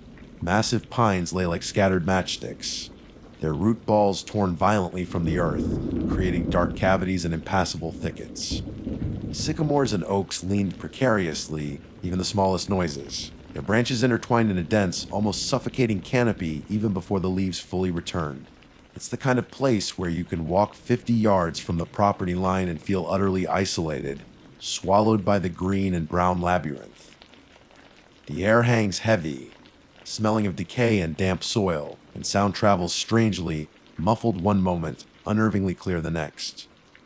A small, nameless creek snakes through it, usually gurgling peacefully, but prone to turning into a muddy torrent after heavy rain. It was into this dense, wounded patch of wilderness that Mark and I ventured, armed with little more than a hatchet, a tarp, some rope, and youthful confidence. Mark's a couple of years younger than me, always eager, always looking for an adventure. We share that restlessness, that pull towards the unpaved path. He'd been watching survival shows, filling his head with notions of lean toss and friction fires. I figured humoring him with a simple overnight shelter build, practically in our backyard, was harmless enough. We found a spot reasonably clear of widowmakers, those dead branches just waiting to drop, but still deep enough in the tangle to feel authentic. The plan was simple egg, smallest noises, construct a basic A, frame lean to using down branches in our tarp, maybe build a small fire pit, though we hadn't brought anything to start one. Figuring the challenge lay in the construction itself, and spend the night listening to the woods breathe around us. We started working in the late afternoon. The air was cool, carrying the promise of a chilly night, but the physical exertion kept us warm. I focused on finding sturdy branches for the main ridgepole and supports, while Mark, enthusiastic but less experienced, cleared the ground and gathered smaller sticks and armfuls of damp leaves for insulation. The woods were initially filled only with the sounds of our own efforts. The scrape of wood dragging across the forest floor, the thud of the hatchet biting into dead limbs. We weren't cutting live trees, sticking to the storm's ample offerings, our own breathing, and occasional chatter. But as the hours wore on, and the sun began its slow descent, painting the sky in hues of orange and bruised purple through the dense tree line, other sounds started to bleed through. At first, it was subtle, a distinct chop, chop, chop. Not the rhythmic, efficient sound I was making with the hatchet. This was heavier, more forceful, and seemed to come from deeper within the woods, maybe down towards the creek. I paused listening. Mark hadn't seemed to notice, wrestling with a stubborn branch. I shrugged it off. Probably another fallen tree settling, or maybe the sound carrying strangely from a neighboring property further out, though it seemed unlikely given the density of the trees. Then came the splashing, not the gentle murmur of the creek finding its way over rocks. This was louder, more deliberate. Splash, drag, splash. Like something heavy being moved in the water, or someone wading carelessly through the shallows. It wasn't rhythmic like an animal drinking, more erratic. Again, I stopped working, straining my ears. Mark looked up this time. "Hear that?" he asked, his voice a little lower than before. "Yeah," I replied, trying to sound casual. "Probably just deer down by the water, or maybe a beaver. They dam up parts of that creek sometimes." I didn't really believe it, though. The sounds felt off. Too intentional. Too close yet directionless. We tried to ignore it, redoubling our efforts on the shelter, perhaps working a little faster now, driven by a subconscious urgency. The sounds would stop for long stretches, the smallest noises, allowing a fragile sense of normalcy to return, only to resume unexpectedly, the heavy chopping, the disruptive splashing, gnawing at the edges of our comfort, the smallest noises. The woods seemed to be holding their breath, amplifying these intrusions. We were nearing completion. I was on my knees, weaving smaller branches and leaves into the framework to form a rudimentary roof, trying to make it dense enough to at least pretend it could shed water. Mark was inside the small structure, packing down the leaf litter for bedding. The sun was mostly gone now, the woods steeped in a deep twilight gloom. That's when I heard it, clear as day, cutting through the stillness. Not chopping, not splashing. It was a whistle, a short two-tone note, the kind you'd used to call a dog. High-pitched, piercing, and unmistakably human. I froze instantly, every muscle tensed. My breath caught in my throat. It wasn't distant. It felt like it came from just beyond the screen of trees and shadows surrounding our small clearing. Maybe 50 yards away, towards the creek where we'd heard the splashing. Every instinct screamed wrong. There was no dog, no reason for someone to be whistling like that out here, especially not now, as darkness was falling. It wasn't a bird call. It had the deliberate, functional quality of human intention. Silence descended again, thick and heavy, broken only by the frantic pounding of my own heart against my ribs. "Mark," I whispered, my voice barely audible, cracking slightly. "Pack the tarp. Pack everything. Now." Quietly. He looked at me, his eyes wide in the gloom. He'd heard it too. Without a word, he started gathering our meager gear, his movements jerky with sudden fear. I stayed low, slowly getting to my feet, scanning the direction the whistle had come from. My eyes strained against the deepening shadows, searching the impenetrable tangle of fallen logs, dense underbrush, and standing trees that melted into monolithic shapes in the failing light. I saw nothing, heard nothing more. But the feeling of being watched prickled the back of my neck, cold and insistent. The air itself felt charged, hostile. "Ready," Mark breathed, hoisting his small backpack. "Okay," I said, keeping my voice as level as I could manage. "We're walking out, straight back towards the house. Stay close. Don't run unless I say so, just walk fast." I didn't want to provoke whatever, or whoever, was out there. Maybe it was just a lost hiker. Maybe someone playing a stupid prank. But the feeling in my gut, cold and heavy as lead, told me otherwise. We started moving, abandoning our half-finished shelter without a backward glance, pushing through the branches that seemed to claw at our clothes. The ground was treacherous in the near darkness, littered with roots and unseen dips. As we reached the edge of the small clearing we'd made, maybe 20 or 30 paces from the abandoned shelter, an impulse made me glance back over my shoulder. My blood didn't just run cold. It felt like it turned to ice water in my veins. Standing about 20 feet away, just at the edge of the clearing, partially obscured by the thick trunk of a leaning sycamore, was a man. He was unnaturally still. Dressed entirely in dark clothing, black pants, black long-sleeved shirt or jacket, it was hard to tell in the gloom. But the feature that burned itself into my retinas was the mask. Stark white, utterly plain, devoid of any features except for two dark, empty eye holes. It gleamed faintly in the residual light, the smallest noises. He wasn't moving, wasn't threatening, wasn't doing anything but standing there, the black eye holes fixed in our direction, watching. The sheer incongruity, the silent, smallest noises. Masked figure appearing suddenly in the deep woods just feet away was more terrifying than any overt threat could have been. My heart hammered against my ribs, so hard I thought it might break through. I ripped my gaze away, facing forward again.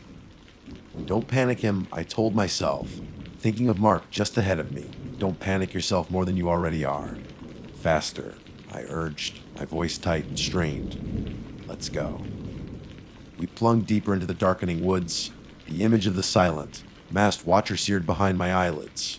We didn't run, not yet quite. It was more of a frantic, stumbling power walk, fueled by the pure, undiluted adrenaline that floods your system when your brain screams danger. Every survival instinct I possessed was firing at once, overriding rational thought, overriding everything except the primal urge to put distance between us and the static horror I just witnessed. The image was burned into my mind, the stark white mask, the dark clothes blending into the twilight, the unnerving stillness. It felt wrong, fundamentally unnatural, like a glitch in the fabric of reality. People don't just stand silently and mask deep in the woods at dusk. Not like that. My gaze was fixed forward, scanning the treacherous path ahead, but my entire awareness felt stretched backward, even the smallest noises, straining to detect any sound of pursuit over the racket we were making. Our boots slipped on damp leaves, crunched over fallen twigs, and occasionally stumbled on hidden roots or half-buried rocks left exposed by the storm's fury. My own breath rasped in my ears, loud and ragged. Mark was just ahead, a hunched silhouette moving with a desperate energy that told me he didn't need to have seen the figure to know the fear was real. The whistle had been enough. The sudden, unspoken urgency radiating from me had been enough. I desperately wanted to tell him, "Mark, there's a guy back there. Masked guy, just watching us." The words clawed at the inside of my throat, wanting release. But I choked them back, down. What good would it do? It would only amplify the panic, make him look back, maybe trip and fall. And what if, just what if, my eyes had played tricks on me in the failing light? What if the stress, the strange sounds, had conjured a phantom from the shadows? It seemed unlikely, The image felt far too real, too solid, but a sliver of desperate denial clung on. Telling Mark would make it irrevocably real for both of us. Better to keep moving, focus on escape. If we got out, then we could talk, then we could try to rationalize. But right now, silence felt safer, paradoxically locking the terror inside me while trying to shield him. The woods themselves seemed actively hostile now. The familiar paths we thought we knew twisted and turned confusingly into deepening gloom. Down trees, which had seemed like interesting landscape features just hours before, now loomed as massive obstacles, forcing us into detours through thicker, darker patches of undergrowth. Branches snagged at our clothes, then grasping fingers trying to hold us back. The air grew colder rapidly as the last vestiges of daylight vanished above the canopy, even the smallest noises, replaced by an oppressive darkness that felt thick and suffocating. The smell of damp earth and decaying wood was suddenly cloying, the scent of the grave. Every shadow seemed to rhythm with potential menace. Every fallen log looked like a crouching figure in my peripheral vision. We pushed on, driven by fear. Maybe 15 minutes passed like this. 15 minutes that felt like an eternity of crashing through the undergrowth, heart pounding, muscles screaming. The silence from behind us was profound. No footsteps matching ours, no snapping twigs, no heavy breathing. Just the sounds of our own panicked flight echoing in the stillness. This absence of sound was, in its own way, more terrifying than hearing someone crashing through the woods behind us. It implied stealth, control, purpose. My resolve not to look back began to crumble. The feeling of being watched hadn't dissipated. It had intensified, growing into a certainty that pressed down on me like a physical weight. It felt like unseen eyes were boring into my back, tracking every stumble, every gasp for air.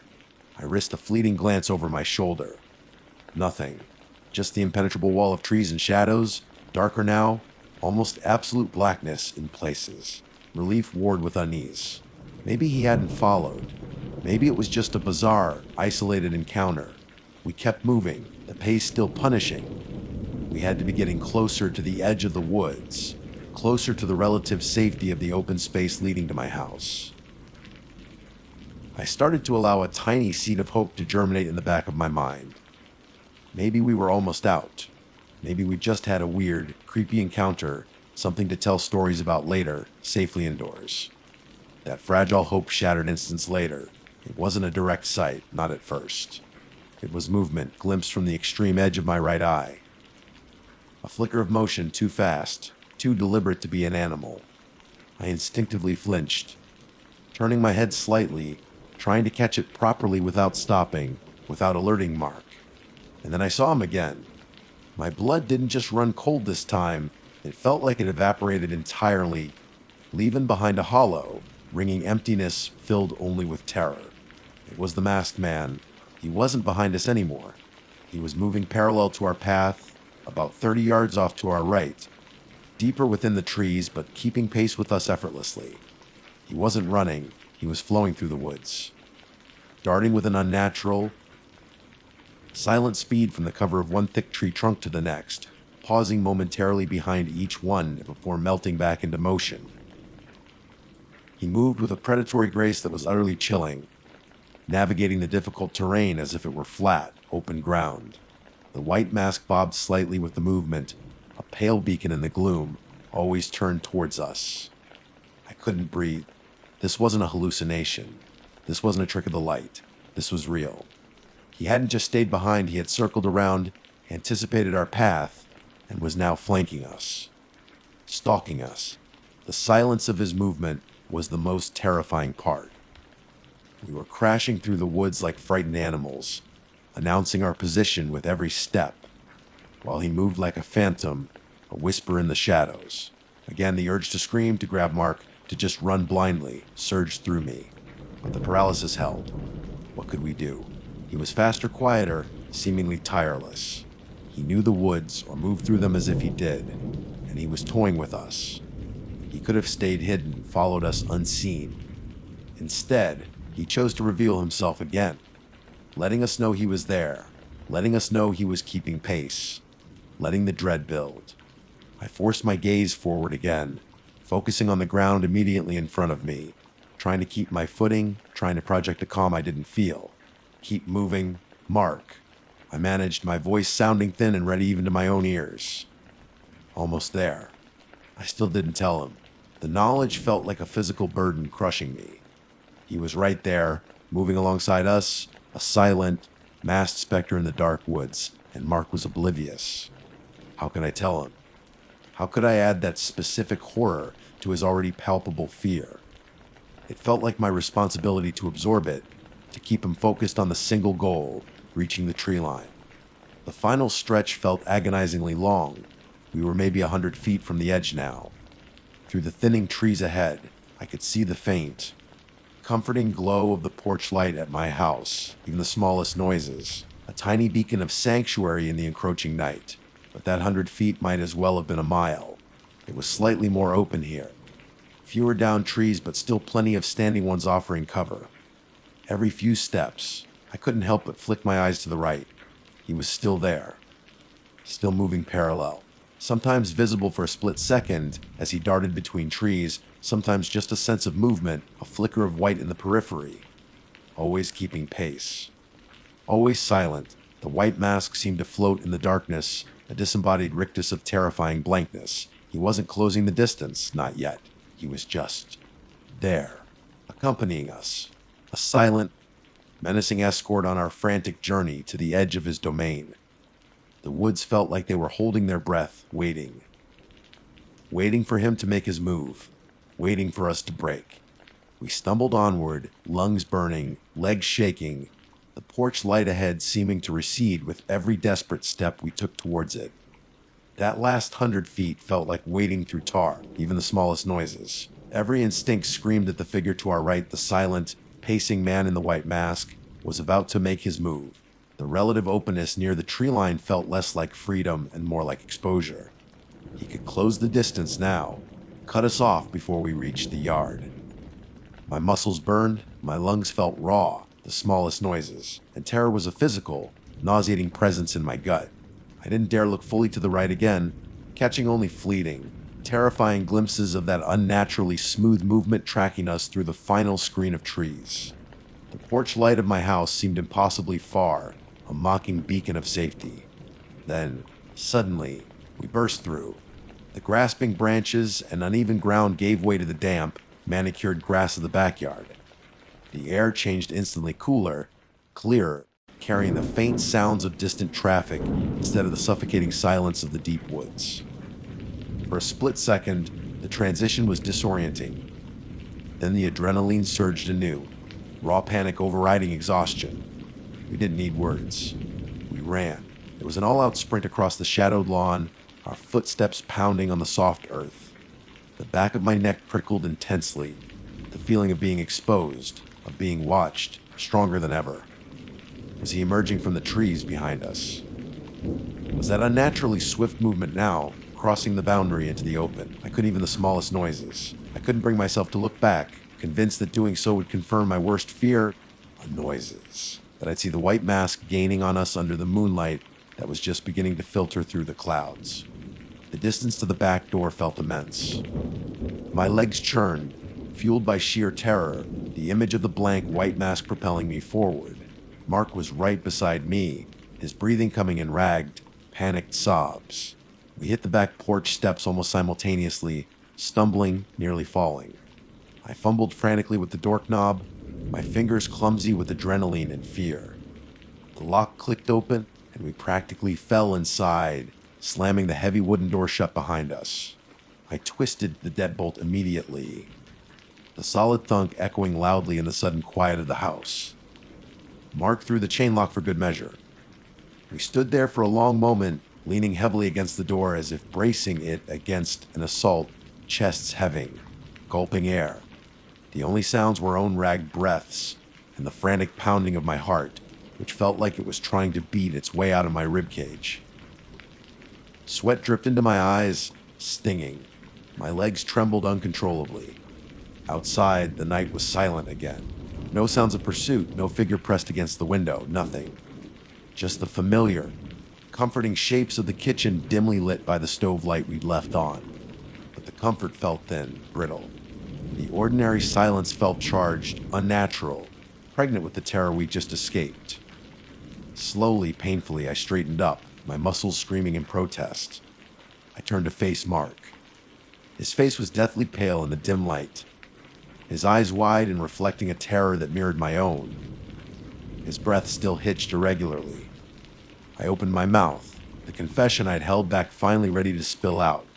Needing to share the burden, needing to know if he'd seen, but he spoke first. His voice was barely a whisper, hoarse and trembling. "Did you see him?" The question hung in the air, heavy and cold. I stared at him, my own half-formed words dying on my lips. "See who?" I whispered back, though I already knew the answer. Mark swallowed hard, his gaze darting nervously towards the locked door, then back to me. "The guy," he breathed, the words tumbling out in a rush of fear. "The guy, in the mask, running through the trees. Back there, near the end." A profound chill, colder than the night air, colder than the ice water that had filled my veins earlier, washed over me. It was a horrifying validation. I wasn't hallucinating. I had imagined the parallel movement, the silent, predatory pacing. He had seen him too. The terror wasn't just mine. It was shared, concrete, undeniably real. Somehow, knowing I wasn't alone in witnessing it made it infinitely worse, stripping away that last sliver of hope that it had been a trick of my own fear-addled mind. Yeah? I choked out, the word feeling thick and heavy in my mouth. "Yeah, Mark. I saw him." I didn't elaborate then, didn't mention seeing him earlier by the shelter. Just confirming the shared sighting was enough. The look of dawning horror, mixed with a strange sort of relief at not being crazy, spread across Mark's face. We didn't move from the door for several minutes. Then, even the smallest noises, as if moved by the same instinct, we began checking things. We made sure every window was locked, pulling curtains and blinds tight, shutting out the sight of the dark yard and the menacing tree line beyond. Every small noise outside, the wind rustling leaves, a branch scraping against the roof, the distant bark of a dog made us jump, spinning towards the sound with wide, fearful eyes. The familiar safety of the house felt compromised, violated by the knowledge of what lurked just outside its walls, what had stalked us right to its edge. The woods, usually a place of adventure and solace for me, now felt like a gaping maw of unknown horror, pressed right up against the fragile boundary of our lighted world. Later, sitting numbly at the kitchen table, the overhead light feeling harsh and inadequate, we pieced it together, speaking in hushed tones. I told him about the first sighting near the abandoned shelter, the stillness, the mask. He described seeing the figure only during that final, terrifying stretch, moving parallel through the trees, the same silent, unnerving speed I had witnessed. We tried to find a rational explanation. A prankster. Unlikely, given the location, the timing, the sheer commitment to the silent, predatory stalking. A hermit or someone living rough. Maybe. But the mask, the deliberate psychological terror, it didn't fit. It felt malicious, targeted, and fundamentally wrong. The figure's movements, his silence, his effortless navigation of the difficult terrain, it felt too skilled, too unnatural. The questions hammered at us. Who was he? Why the mask? Was he trying to hurt us, or just scare us? If he was so fast and silent, why hadn't he caught us? Was he toying with us? Or was he simply watching? The lack of answers was almost as terrifying as the encounter itself. It left a void where reason should be, and into that void crept a deeper, more primal dread. We didn't sleep that night. Every creak of the house, every shadow in the corner of our eyes was suspect. We stayed huddled in the living room until the first gray light of dawn began to filter through the edges of the drawn curtains. Only then did a fraction of the tension begin to ease, though the bone-deep fear remained. It's been weeks since that night last March. The immediate terror has faded, replaced by a lingering, persistent unease. Mark doesn't talk about it much, but I see the way his eyes sometimes dart towards the tree line when he's over at my house, the way he avoids looking directly into the woods for too long. As for me, the woods behind my house are no longer a place of escape. They feel tainted, watchful. I haven't gone back in, not even a few steps. Sometimes late at night, I find myself drawn to the window, peering out into the darkness where the trees begin, half expecting to see a flash of white, a silent figure standing motionless among the pines, watching the house, watching me. I never do, but the feeling that he could be there, that something inexplicable and hostile resides just beyond the reach of my porch light, has never truly left. Some things you see, you can't unsee. Some presences, once felt, linger long after they've disappeared back into the shadows they came from. The white mask, empty and impassive, remains etched in my memory. I could even this noises, a silent testament to the night the woods stopped feeling like home. Smoises. My name's Rick. For the better part of 15 years, I've worn the badge and the chalky uniform of a park ranger. Most picture us feeding friendly bears or pointing out scenic trails to smiling families. And yeah, sometimes it's like that. Sunshine, birds chirping, the smallest noises, the smell of pine needles baking on a warm afternoon. But there's another side to this job, smallest noises, a side that unfolds long after the last minivan has trundled out the park gates and the sun has bled out behind the western peaks. That's when the wild truly reclaims its own, even the vastness well. The vastness takes on a different character. It becomes less about breathtaking vistas and more about impenetrable shadows, less about tranquil nature and more about the unnerving isolation that can press in on you from all sides. Our park is huge. Tens of thousands of acres of dense forest, rocky outcrops, winding creeks, and high meadows. During the day, it feels expansive, liberating. At night, especially when you're deep in the backcountry, or even just cruising the perimeter roads on patrol, that same space feels like it could swallow you whole. Sounds get distorted. A twig snapping can sound like a gunshot.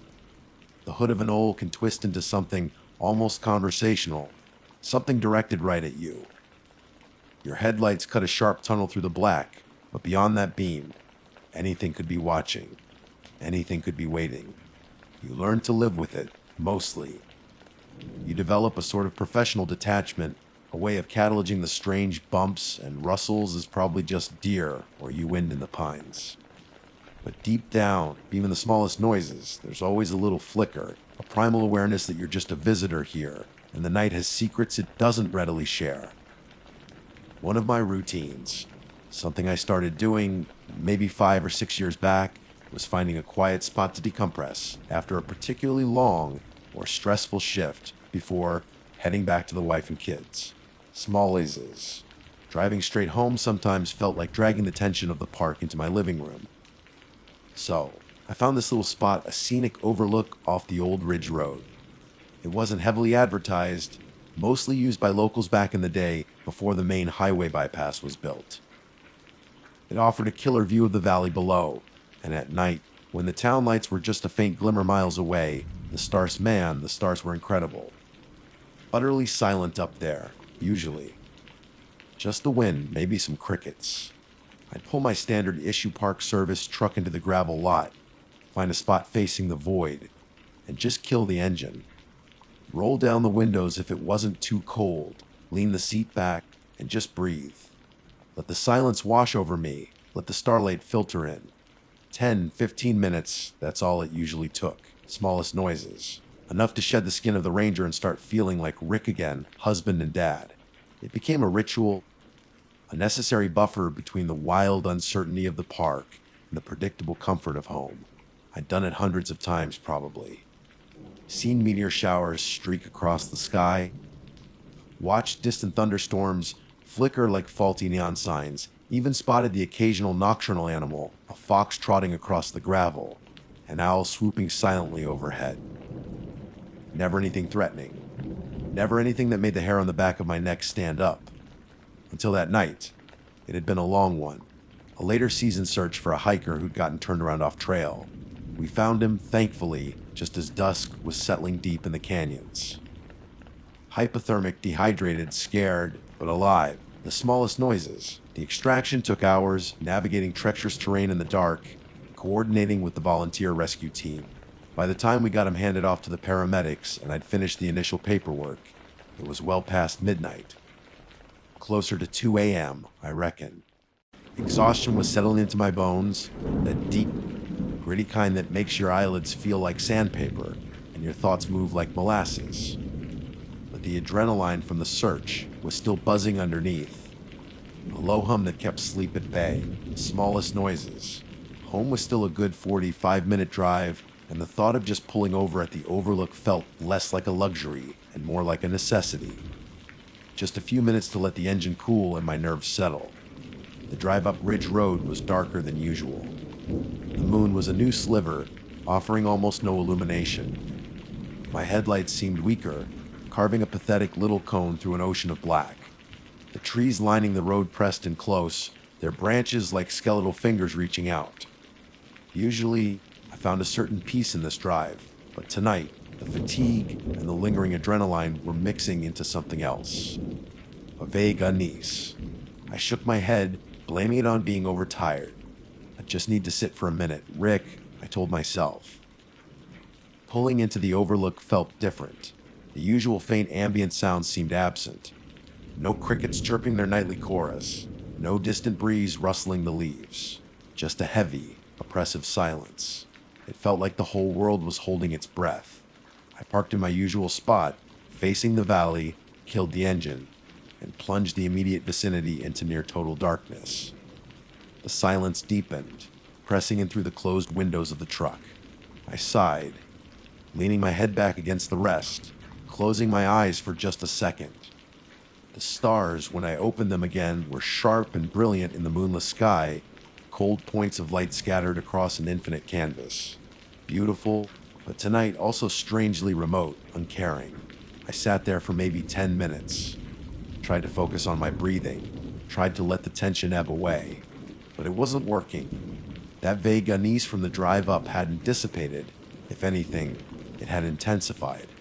It felt thick, like static electricity in the air before a lightning strike. I shifted uncomfortably in my seat. Maybe I should just head home, get some sleep. This wasn't relaxing tonight, it felt watchful. Then it came. Not a sound, not a flicker of movement in my peripheral vision. Just an urge. A sudden, inexplicable, and incredibly strong compulsion to look over at my passenger side. It wasn't a thought, like I wonder if I left the window cracked. It was a physical sensation, a magnetic pull demanding I turn my head. I resisted at first. Why? There was nothing there. Just the empty passenger seat, the dark window, and beyond that, the empty gravel lot bordered by dense woods. It made no sense. You're tired, Rick. Seeing things. Hearing things that aren't there. But the feeling intensified, growing from a nudge to a shove. It felt important. Like ignoring it would be a mistake. Terrible mistake. My heart started beating a little faster. The silence outside suddenly seemed less empty and more be expectant. Slowly, fighting against my own rational mind that screamed there was nothing to see. I leaned across the center console, craning my neck to peer out the passenger side window down towards the ground beside the truck door. And my breath hitched in my throat. My blood turned to ice water because there was something there. My breath hitched, lodging somewhere high in my chest like a chunk of ice. For a paralyzing second, my brain refused to process what my eyes were seeing. It was like staring at one of those optical illusions, where the image flickers between two possibilities. Except this wasn't an illusion. Crouched low, impossibly low, right beside the passenger door of my truck, was a shape. A human shape, undeniably, but hunched down in a way that felt fundamentally wrong. Tucked into the deepest shadow cast by the vehicle, almost perfectly camouflaged against the dark gravel and the tires. If I hadn't leaned over at just that precise angle, if I hadn't forced my gaze downward past the window reflection, I would never have seen it. It was like they were trying to merge with the truck's shadow to become part of the inanimate object itself. Who? Why? The questions screamed in my mind, but no sound came out. My muscles were locked, frozen in that awkward, leaned-over position. I couldn't make out any features, no face, no clothing details, just a dense silhouette against the slightly less black background. The figure was utterly still, not the stillness of relaxation, but the coiled, predatory stillness of an animal waiting to pounce. It felt like they knew I was looking, even though my own movement had been minimal. The air in the cab, already thick with unease, now felt electric, charged with a terrifying intimacy. This wasn't some random animal. This wasn't a trick of the light. This was a person, hiding mere inches from me, separated only by a thin layer of metal and glass, in the dead of night, miles from anywhere. My mind raced, trying to find a rational explanation. A stranded motorist. But why hide? Why crouch down like that? A prank. Some local kids trying to spook the ranger. It felt too deliberate, too silent, too patient. There was an intensity radiating from that huddled form. A focused intent that sent shards of cold fear stabbing through my veins. How long had they been there? Had they watched me pull in? Watched me sit here in the dark? Were they there before I arrived, waiting in the oppressive silence of the overlook? The thought made my skin crawl. The silence outside the truck was no longer just silence. It was the sound of someone holding their breath, waiting for the right moment. And then shattering the frozen tablio came the sound. A small sound, almost insignificant in the vast emptiness of the night, but it hit my ears like a physical blow. Click. It was the unmistakable, metallic sound of the passenger door handle being lifted. Gently, deliberately, tested, locked. Thank God, locked. Years of habit, locking the doors as soon as I got in, even out here in the middle of nowhere. A precaution that suddenly felt less like habit and more like divine intervention. The click echoed in the small space of the cab, amplifying the terror 100-fold. Disbelief evaporated, replaced by raw, blinding panic. This was real. This was happening. The figure wasn't just hiding, they were trying to get in. Adrenaline hit me like a physical impact, a freight train slamming into my chest. My heart instantly went from a nervous tattoo to a frantic jackhammer against my ribs. Tunnel vision snapped into place, the periphery dissolving into meaningless blurs, my entire focus narrowing to the crouched figure outside and the desperate need to get away. My hands started shaking uncontrollably, my breath coming in short, ragged gasps that did nothing to fill my oxygen-starved lungs. The silence I'd sought just minutes before was now a terrifying vacuum, amplifying every frantic beat of my own heart. Get out. The words were a frantic whisper, a prayer fueled by sheer terror. My fumbling fingers scrabbled for the key still dangling in the ignition. For a heart-stopping moment, my trembling hand brushed against them, knocking them sideways. Panic flared anew. Did I drop them? No, there they were. My fingers closed around the cold metal, clumsy and uncoordinated. Jamming the key into the ignition felt like threading a needle during an earthquake. My first attempt missed, scraping against the plastic shroud. Come on, Rick. The second try found the slot. I twisted the key. The engine roared to life, shattering the profound silence of the overlook with a violence that felt both shocking and immensely relieving. The headlights blazed back on, momentarily illuminating the figure still crouched by the door.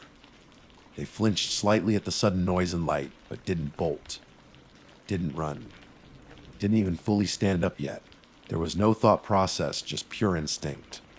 My foot slammed the gear shift lever down, grinding momentarily as I bypassed reverse and slammed it straight into drive. Simultaneously, my other foot stomped down hard on the accelerator. The truck bucked, tires spitting gravel as they fought for purchase. The vehicle lurched forward, throwing me back against the seat. As the truck surged ahead, the figure reacted with startling speed. In the fraction of a second it took for me to glance back, towards the passenger side mirror, they uncoiled from their crouch and rose to their full height. Definitely a man. Tall, lean, dressed in dark clothing, but still, frustratingly, no discernible features in the fleeting glimpse caught in the harsh glare of the escaping headlights. And he was moving. Not away, but with the truck. He took several quick, loping strides alongside the accelerating vehicle, his hand outstretched, fingers brushing against the door panel, still reaching, impossibly, for the handle he now knew was locked. It was the single most terrifying image of the whole encounter. That brief, desperate chase. The sheer audacity, the predatory persistence of it. He wasn't scared by the engine, by the sudden movement. He was still trying to get in, even as I was actively fleeing. It wasn't a prank. It wasn't a mistake. This was calculated. This was predatory. I floored the accelerator, or even the smallest noises. The engine screamed in protest, the tires finally bit hard, and the truck shot forward, leaving the running figure behind. My eyes darted frantically between the winding road ahead and the rear-view mirror. He'd stopped running. He was standing now, dead center in the empty gravel parking lot, illuminated starkly by my receding taillights, just standing there, a solitary, dark silhouette against the backdrop of the impenetrable woods. Watching me go. He didn't wave, didn't gesture, just stood perfectly still, a statue carved from shadows, his presence radiating a chilling stillness that contrasted sharply with my own hammering heart and ragged breathing. The image burned itself onto my retinas, the isolated figure, the empty overlook, the suffocating darkness pressing in from all sides. Even as the distance grew, even the smallest noises, as my taillights painted him smaller and smaller, the intensity of his unseen gaze felt like a physical weight on the back of my neck, like small eases. I don't think I eased off the accelerator until I hit the main highway, miles down the twisting descent from Ridge Road. My knuckles were white on the steering wheel, my jaw clenched so tight it ached. Every flicker of shadow at the edge of my headlights, every rustle of wind in the trees lining the road, sent a fresh jolt of panic through me. I kept glancing compulsively at the rearview mirror, half expecting to see a pair of headlights closing fast, or worse, the impossible image of that dark figure somehow keeping pace. But there was nothing. Just the empty ribbon of asphalt unreeling behind me into the oppressive darkness. The truck's cab still felt contaminated, violated by the proximity of that silent watcher, the memory of the click echoing in my ears over the roar of the engine. The drive felt simultaneously like an eternity and a blur. My mind was a chaotic whirlwind of terror and disbelief. The smallest noises, the image of the man running alongside the truck, hand reaching, played on a loop behind my eyes.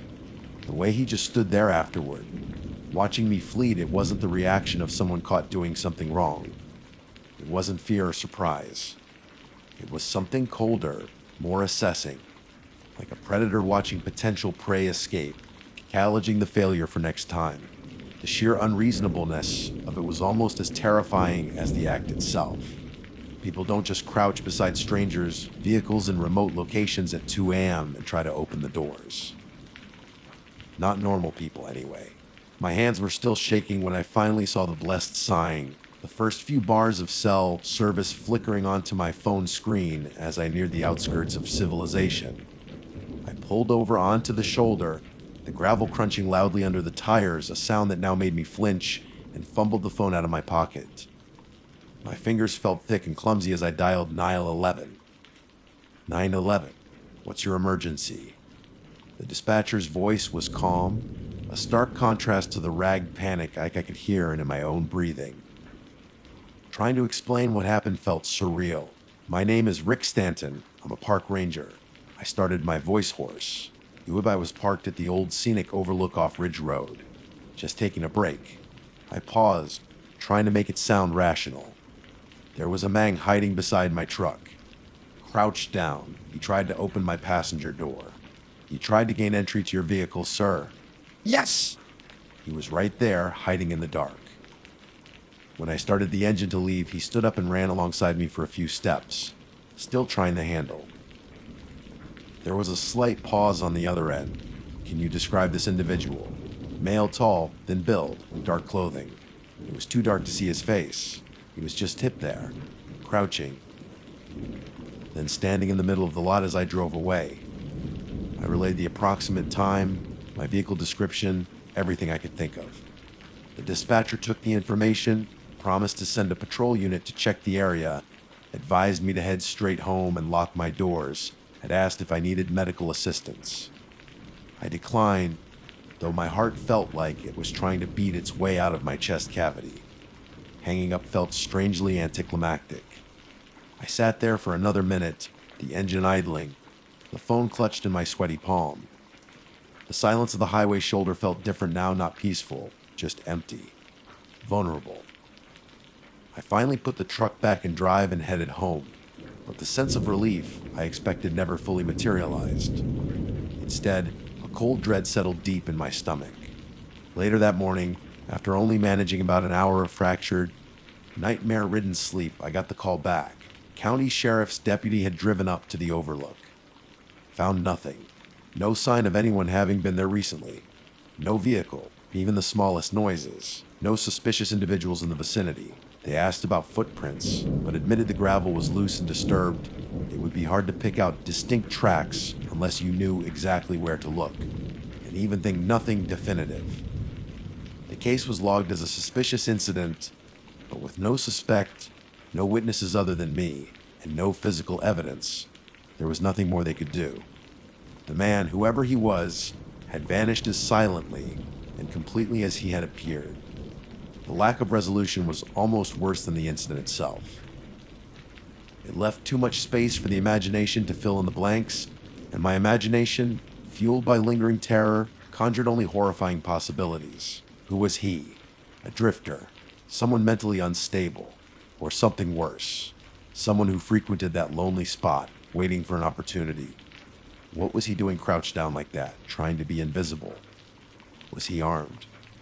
And the question that has haunted me ever since, circling endlessly in my mind, what would have happened if my passenger door hadn't been locked? Would he have ripped the door open? Pulled me out? Would he have simply climbed inside, silent and menacing in the seat beside me? What did he want? Robbery? Carjacking? Or was it something darker, more personal, more terrifyingly random?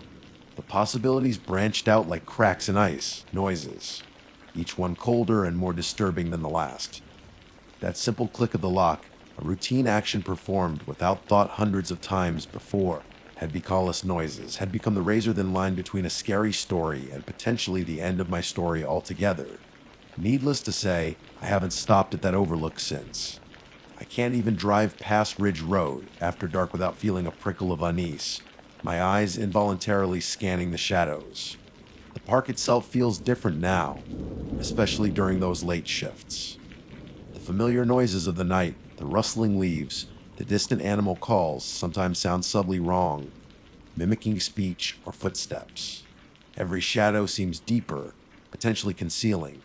That feeling of being watched, once a fleeting occupational hazard easily dismissed, now feels more persistent, more tangible. The memory of that crouched figure, that reaching hand, that silent watcher in my rearview mirror, has become a permanent resident in the back of my mind.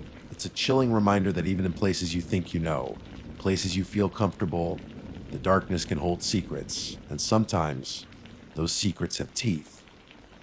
You can patrol the wilderness, map its trails, study its flora and fauna, but you can never truly know everything that waits within its depths, especially after the sun goes down. And sometimes, I could even the smallest noises. The most terrifying things aren't the bears or the mountain lions, but the shadows that look disturbingly human. Even the small noises. My name's Dale, though most folks who knew me back then just called me Rook. Seemed fitting, I suppose. Back in the fall of '86, or even the noises, I was greener than the most choking the old growth firs in the Willamette National Forest. Fresh out of college with a degree that seemed more theoretical than practical once I was actually in the woods. I'd landed a train ranger position. It felt like the dream, crisp mountain air, the constant scent of pine and damp earth, the quiet majesty of those ancient trees. But the forest, well, it has its own secrets, things that don't make it into the brochures or the training manuals. Things you learn not to talk about, even if you see them clear as day. The Willamette is vast, a sprawling labyrinth of deep canyons, roaring rivers, and peaks that scrape the Oregon sky.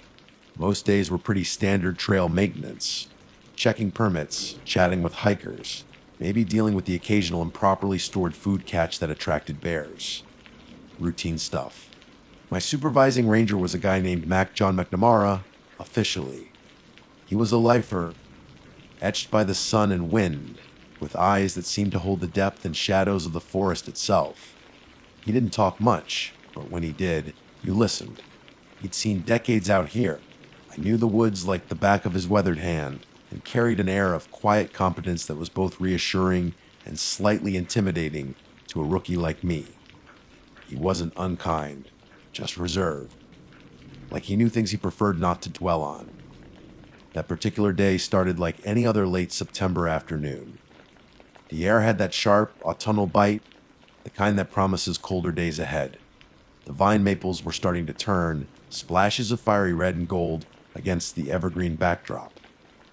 We were back at the main station, cleaning gear and catching up on paperwork, the less glamorous side of ranger life.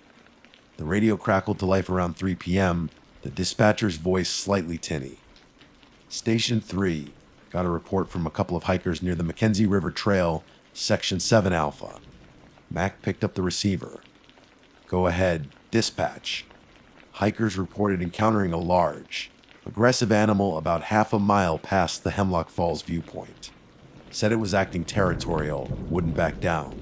They turned back pretty quick. Sounded shaken up. Mac grunted. Description: just large and dark. They didn't stick around for details. Assumed it was a bear. All right, we're on it. Station 3 out. Mac hung up the radio, his expression unreadable as always. Gear up. Rook. Sounds like we might have a problem bear. This wasn't usual. Black bears are common in the Willamette, and while usually shy, they can get bold, especially if they associate humans with food or feel threatened.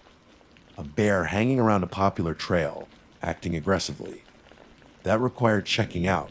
Standard procedure involved locating the animal if possible, assessing the situation, and potentially closing the trail temporarily to prevent further encounters. Sometimes, if it was a persistent problem bear, relocation or, as a last resort, euthanasia might be necessary, though nobody liked that option. We loaded the truck with the essentials, heavy, duty flashlights. Even though it was still daylight, the canopy could get thick. A first aid kit, bear spray at more for hiker peace of mind. Mac always said making noise was usually better, smallest noises, and Mac's service rifle, just in case. The drive to the trailhead was mostly silent, the truck bumping along the gravel service road. I felt that familiar mix of nervous energy and quiet excitement that came with heading out on a call. You never knew exactly what you'd find. We parked near the trailhead for Section 7 Alpha. The air here felt cooler, damper, the scent of decaying leaves thick under the towering Douglas firs. We checked our packs one last time. Mac clapped me on the shoulder, a rare gesture. Stay alert, Rook. No unnecessary risks. Let the bear know we're coming. Talk loud. We started hiking in, smallest noises. Our boots crunching on the gravel path before it turned to packed earth and pine needles.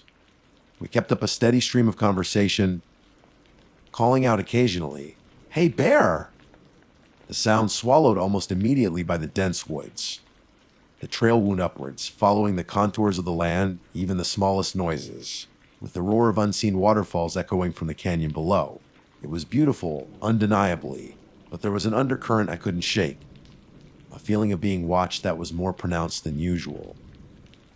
Maybe it was just the hiker report putting me on edge. We passed the Hemlock Falls viewpoint, a stunning cascade tumbling over most covered rocks. The hikers had said the encounter was about half a mile past here. As we moved deeper, the forest seemed to close in. The trees grew thicker, their branches interwoven overhead, filtering the afternoon sun into dappled patterns on the forest floor. The sounds changed too. The roar of the falls faded, replaced by a deeper quiet, broken only by the chirping of unseen birds and the rustle of wind high in the canopy. All right, should be around here somewhere, Mac muttered, scanning the woods on either side of the trail. That's when I saw the first sign. Just off the trail, near a thicket of rhododendrons, a series of heavy branches were snapped clean off a young alder tree, the brakes fresh, splintered wood showing white against the dark bark. Mac, look at this. He came over, crouching down, examining the brakes. Too high for a deer. Bear, maybe, rubbing or pushing through. He scanned the ground intently, and then he found them. Tracks. Pressed deep into a patch of damp earth near the broken branches. He motioned me over. I knelt beside him, my heart starting to beat a little faster. These weren't deer prints, that was for sure. They were large, much larger than any black bear print I'd been taught to identify. But it wasn't just the size. Bear tracks are distinct 5 toes. Claw marks usually visible, the shape relatively wide and round, especially the hind paw. These were different. They were longer, narrower, almost oblong. There was a defined heel print, and the overall shape looked wrong. Unsettlingly so. The stride between them also seemed immense. Mac ran a hand over his jaw, his usual stoicism replaced by a faint frown. "Big fella," he murmured, his voice low. He didn't say bear. He looked closer, tracing the edge of one print with his finger. No clear claw marks ground soft enough. Should see him. We looked at each other. The same uneasy feeling seemed to pass between us. This wasn't quite adding up. The aggressive behavior reported by the hikers, the broken branches, and now these anomalous tracks. Something felt off. "Let's follow them a little way," Max said, his voice regaining its usual clipped tone, but his eyes kept scanning the surrounding woods a little more intently than before. "See where they lead. Stay sharp." We stepped off the maintained trail, pushing through the undergrowth, following the line of strange impressions. The tracks led us away from the sounds of the river, deeper into a part of the forest that felt older, quieter, less traveled. The air grew still. The bird song ceased. There was only the sound of our own breathing and the soft crunch of our boots on the forest floor. The feeling of being watched intensified, prickling the back of my neck. The tracks continued, unwavering, leading us further into the deepening green shadows, towards a silence that felt less like peace and more like waiting. We pushed deeper off the trail, maybe 100 yards or so, following those unnerving tracks. The undergrowth clawed at our canvas trousers, twigs snapping underfoot with sounds that seemed obscenely loud in the suffocating quiet. The forest here felt different, older. The light struggled to penetrate the dense canopy, casting long, distorted shadows that danced at the edge of my vision. The air was heavy, still, and carried a faint, musky odor I couldn't quite place. Not the usual damp earth and pine scent. Something else. Something wilder, ranker, primal. Mac moved ahead, his rifle held loosely but ready across his chest. His head swiveled constantly, his eyes missing nothing. I stayed close behind, my hand hovering near the canister of bear spray on my belt, though a cold knot in my stomach told me would be laughably inadequate against whatever made those tracks. The feeling of being watched had intensified into a near certainty. It wasn't just a general unease anymore, it felt specific, focused. Like unseen eyes were tracking our every move from the impenetrable gloom between the ancient tree trunks. My skin crawled. The tracks led towards a small, unexpected clearing ahead. It wasn't natural looking, it seemed almost carved out of the dense woods. A rough circle perhaps 30 yards across, littered with fallen logs and patches of struggling bracken fern. The light was slightly better here, filtering down in pale, dusty shafts. As we reached the edge of this clearing, Max stopped abruptly, raising a hand to halt me. He stood frozen, peering intently into the open space. I followed his gaze, my breath catching in my throat. And then I saw it. Standing near the far side of the clearing, partially obscured by the long shadows of late afternoon, was the source of the tracks. The source of the unease. It was huge. Easily 7 feet tall, maybe taller, and powerfully built, dwarfing even the largest black bear I'd ever seen photos of. It stood on 2 legs, perfectly balanced, with an unsettling stillness. Dark, shaggy hair, almost black but with hints of brown or maybe even auburn where the light caught it, covered its entire body. It wasn't the uniform fur of a bear. It looked longer, coarser, more matted, hanging in thick clumps. My mind struggled to process what I was seeing, trying desperately to fit it into a familiar category. Bear. No. Definitely not a bear. It was standing upright, yes, but not in the temporary, slightly awkward way a bear does when it rises to get a better look.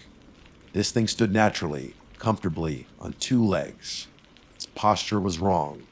Its proportions were nightmarishly skewed.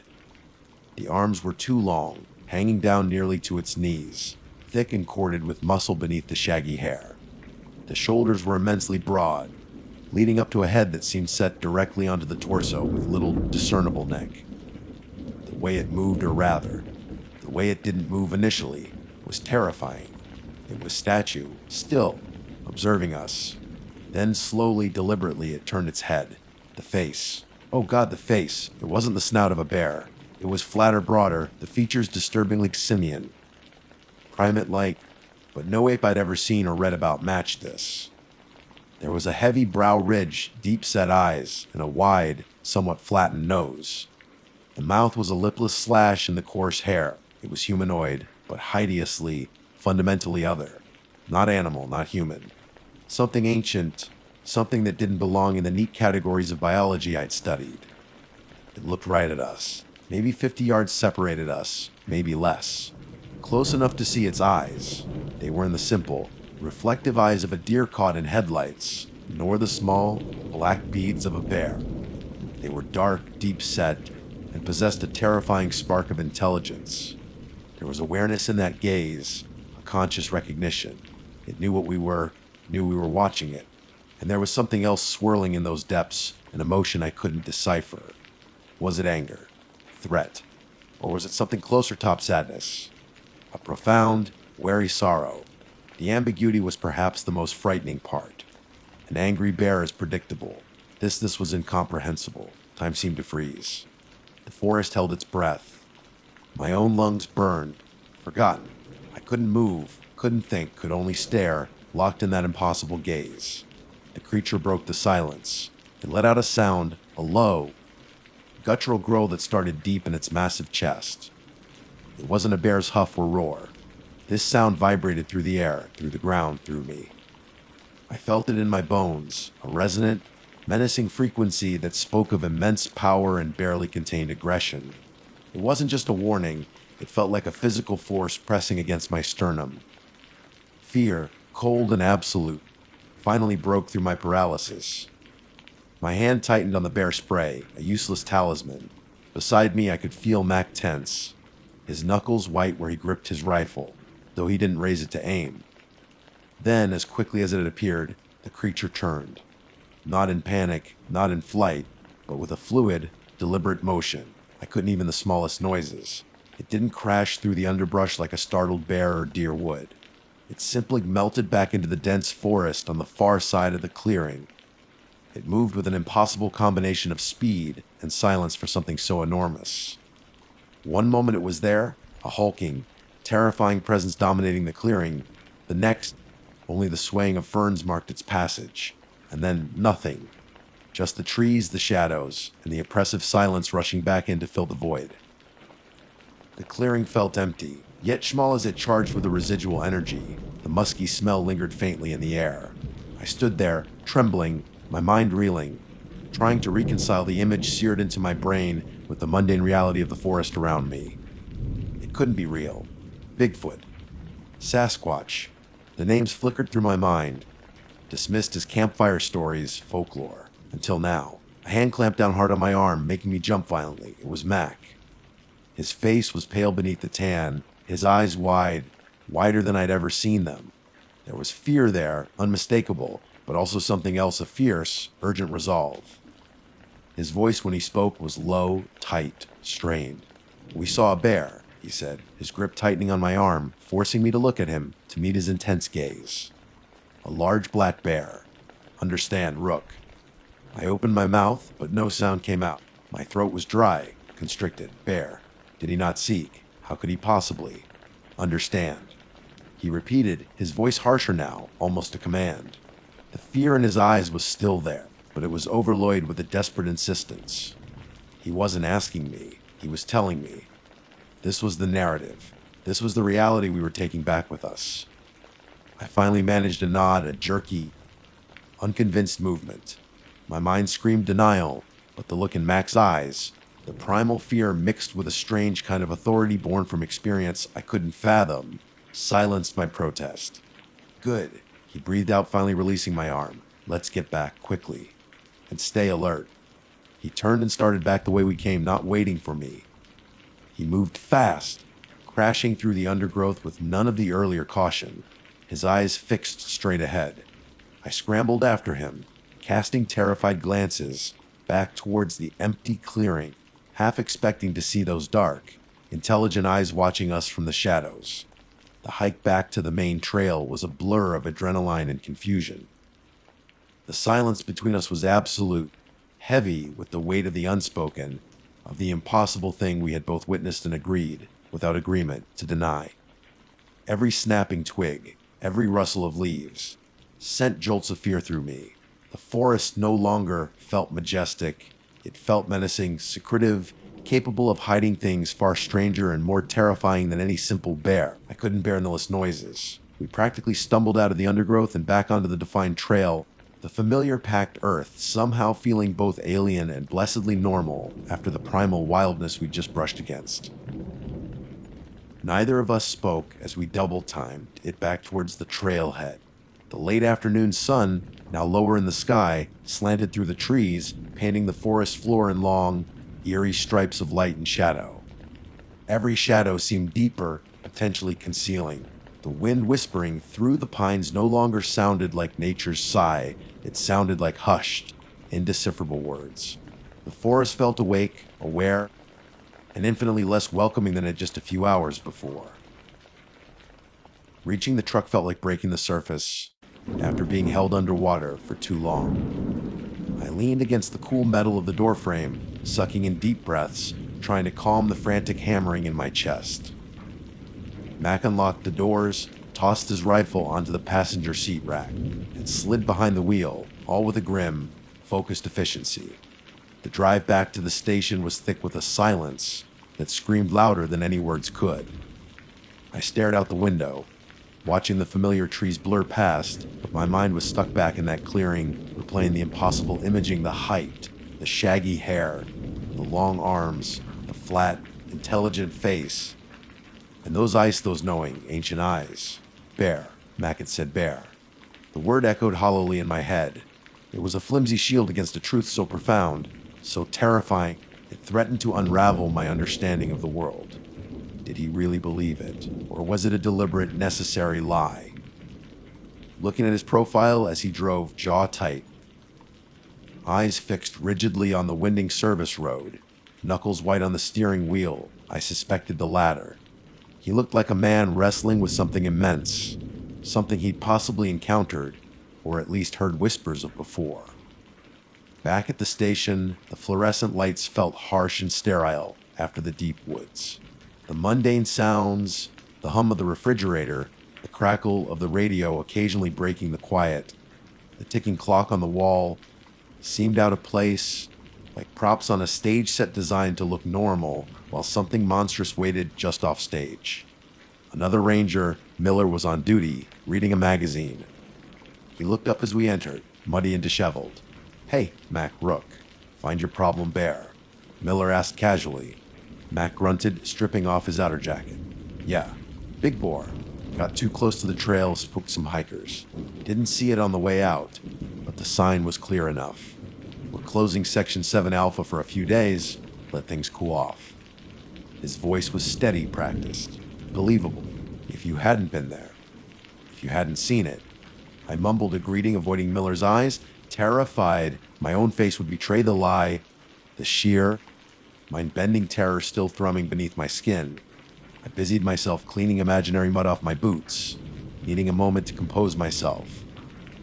Mac went over to the duty officer's desk, sat down at the old typewriter. This was the 80s, remember. Paperwork was still a tactile thing, enrolled in a standard incident report form. I watched him, standing awkwardly by the door, feeling like an unwilling accomplice. His fingers, usually so deft whether handling equipment or examining tracks, moved deliberately, methodically across the keys. Tap, tap, clack. He filled in the date, time, location. Ranger Nemessa McNamara J., Dale Traineck. Nature of called hiker report, aggressive animal. Action taking investigated area described. Found evidence consistent with large black bear activity near trail, broken branches, tracks. Area cleared. Trail section temporarily closed as precaution. Recommendation monitor area. Reopen trail in 72 hours if no further sightings. Each typed word felt like a betrayal of what we'd seen, a layer of bureaucratic white wash over a stark, unbelievable reality. Evidence consistent with large black bear activity. The lie was right there, nested in careful ambiguity. The tracks weren't consistent. They were wrong. The creature wasn't a bear. It was something else entirely. He finished typing, pulled the form out with a sharp zip, signed the bottom, and placed it in the outbox. Official record complete. Case closed. He caught my eye then, just for a second. There was no apology in his gaze, no shared understanding, just a hard warning look. This is the story. Stick to it. I never argued. I never questioned the report, not then, not ever, not to Mac or anyone else. How could I? Who would believe me?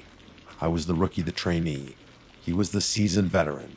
And more than that, there was the sheer impossibility of it. Saying, I saw Bigfoot, felt like admitting to hallucination, inviting ridicule, or worse, a psychological evaluation. Mac had given me an out, a plausible, mundane explanation to cling to, even if it felt like sandpaper on my soul. But I knew what I saw. The images burned into my memory, as vivid today as it was that September afternoon decades ago. It changed me. Changed the forest for me.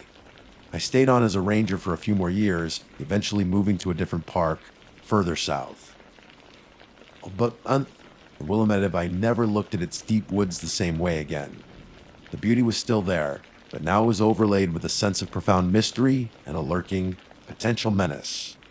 Every shadow seemed deeper, every unexplained noise carried a potential threat, every track that wasn't immediately identifiable sent a jolt of unease through me. Why did Mac insist it was a bear? Fear, certainly. Fear of the creature itself, maybe, but more likely fear of the consequences of the truth. Panic among the public, media frenzy, smallest noises. Intrusive scientific expeditions, all things that would shatter the peace of the forest he seemed dedicated to protecting. Maybe it was policy, an unwritten rule among rangers who spent lifetimes in these vast, wild places. Some things are better left undocumented, unspoken. Perhaps he knew more, had seen or heard things before that made him realize the futility or danger of acknowledging such encounters. Was it sadness I saw in the creature's eyes? Or was it anger at our intrusion? Mac's insistence felt like slamming a door on a dangerous mystery, locking it away behind the mundane label of bear. Over the years, I heard whispers. Other rangers, usually late at night, after a few beers, might mention strange things, fleeting sightings of impossibly large figures glimpsed at dusk, airy howls that didn't match any known animal, small noises, hikers vanishing without a trace on well-marked trails far more often than statistics would suggest. These stories were never official, always dismissed with a shrug or a nervous laugh the next morning. But they resonated with what I carried inside me. That cold certainty born in a sun-dappled clearing. The official report in some dusty file cabinet says Mac, and I saw an aggressive bear that day in the Willamette National Forest. That's the story. That's the history. But I know better. Deep in those ancient woods, under the canopy of giants, something else walks. Something huge, something hairy, something intelligent and elusive. Something that is most definitely not a bear. And it watches. It waits. I left the woods, but the woods never really left me. Especially not on dark fall nights, when the wind sounds like whispers just outside the window.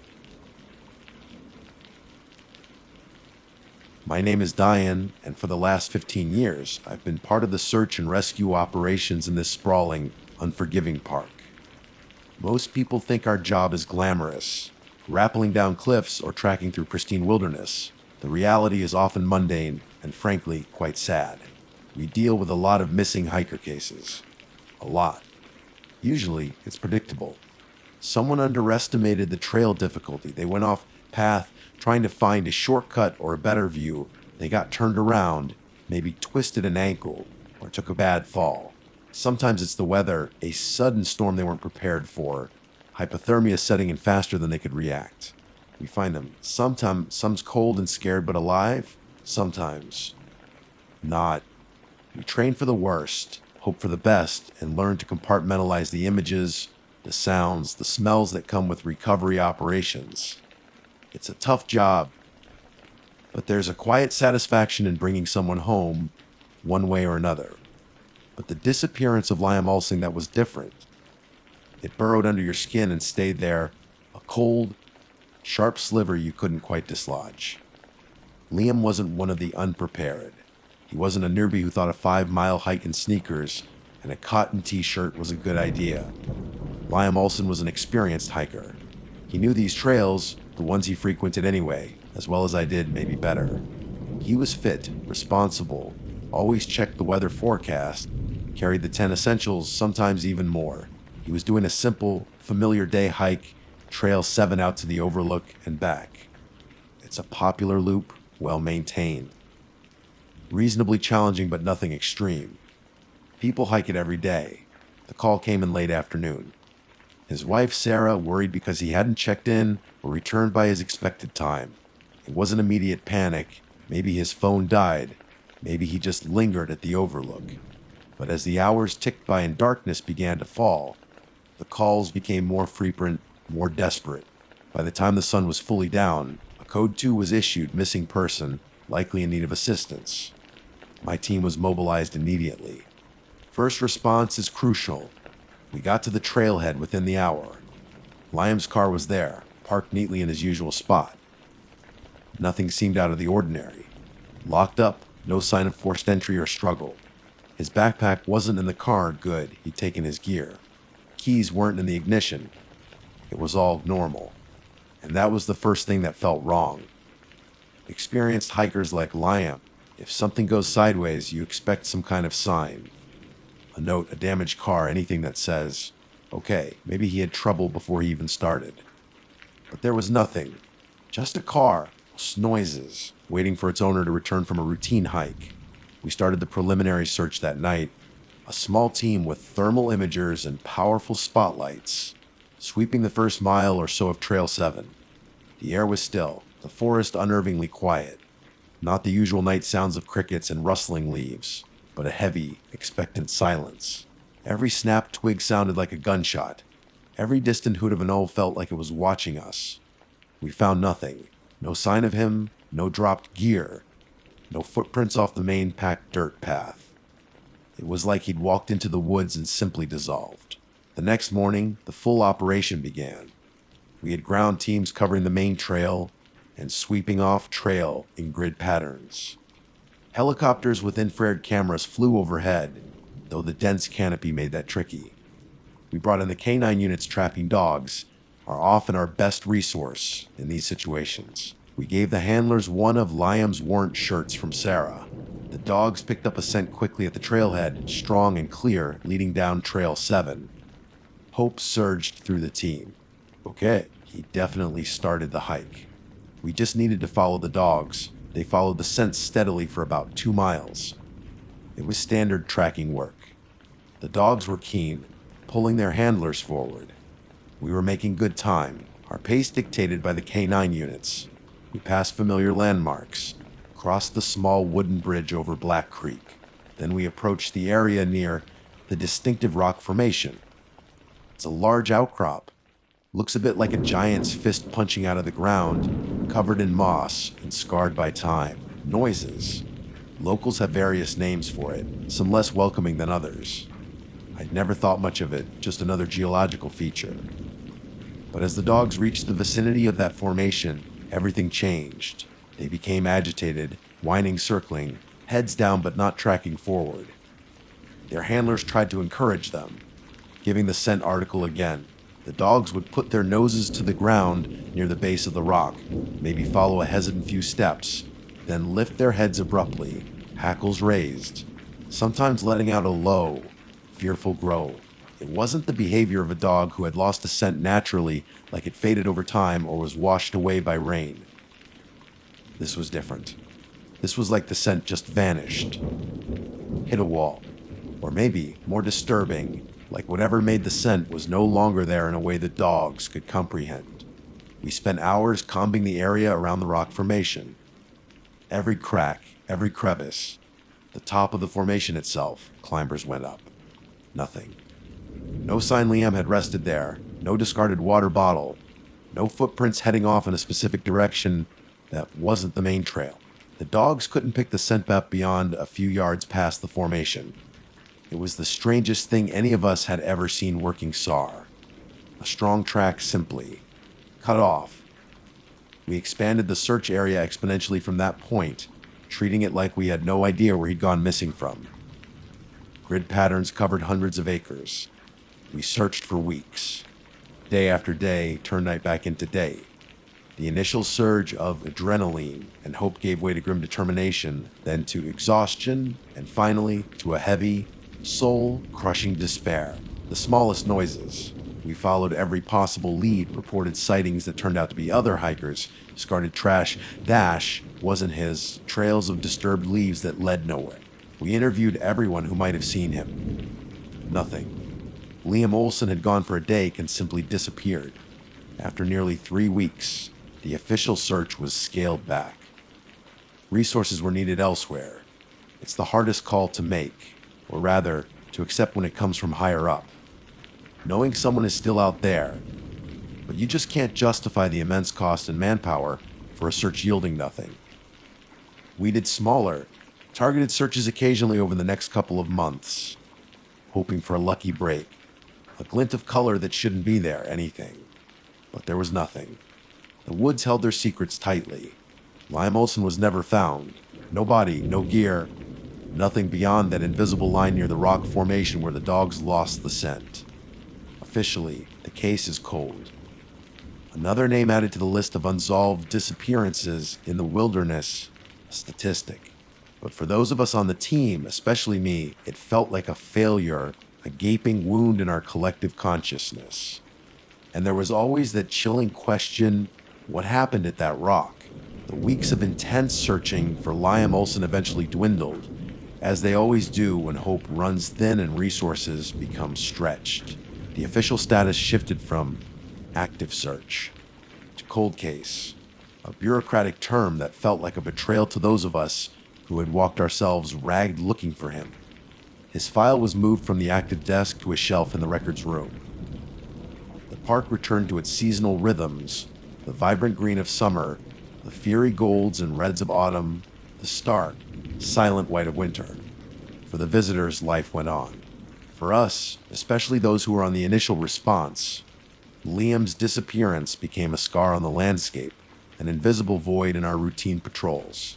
The memory of the dog stopping dead at that distinctive rock formation, the Giant's Fist, near mile 2 of Trail 7, was a recurring, unwelcome thought. It sat in the back of my mind, a persistent question mark that no rational answer could erase.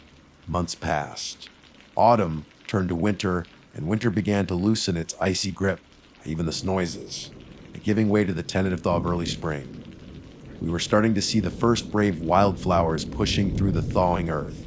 Our calls shifted to early season hikers who underestimated mud or lingering patches of ice.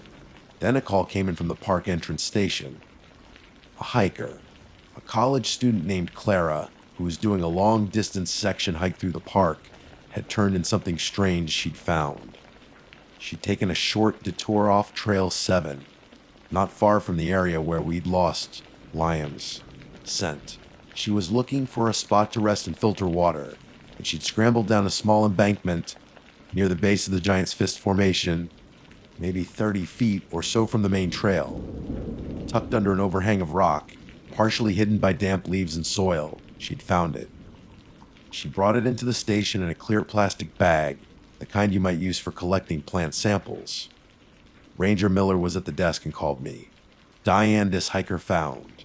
Well, it's weird. You should see it. I drove over to the entrance station. Clara was sitting nervously, clutching a paper cup of coffee.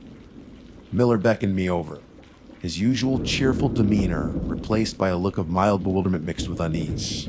He gestured towards the plastic bag on the counter. Inside the bag, on a crumpled piece of paper towel, lay the object. My breath hitched. Even through the plastic, it radiated something profoundly wrong. I asked Miller to glove up and take it out. He did, handling it gingerly.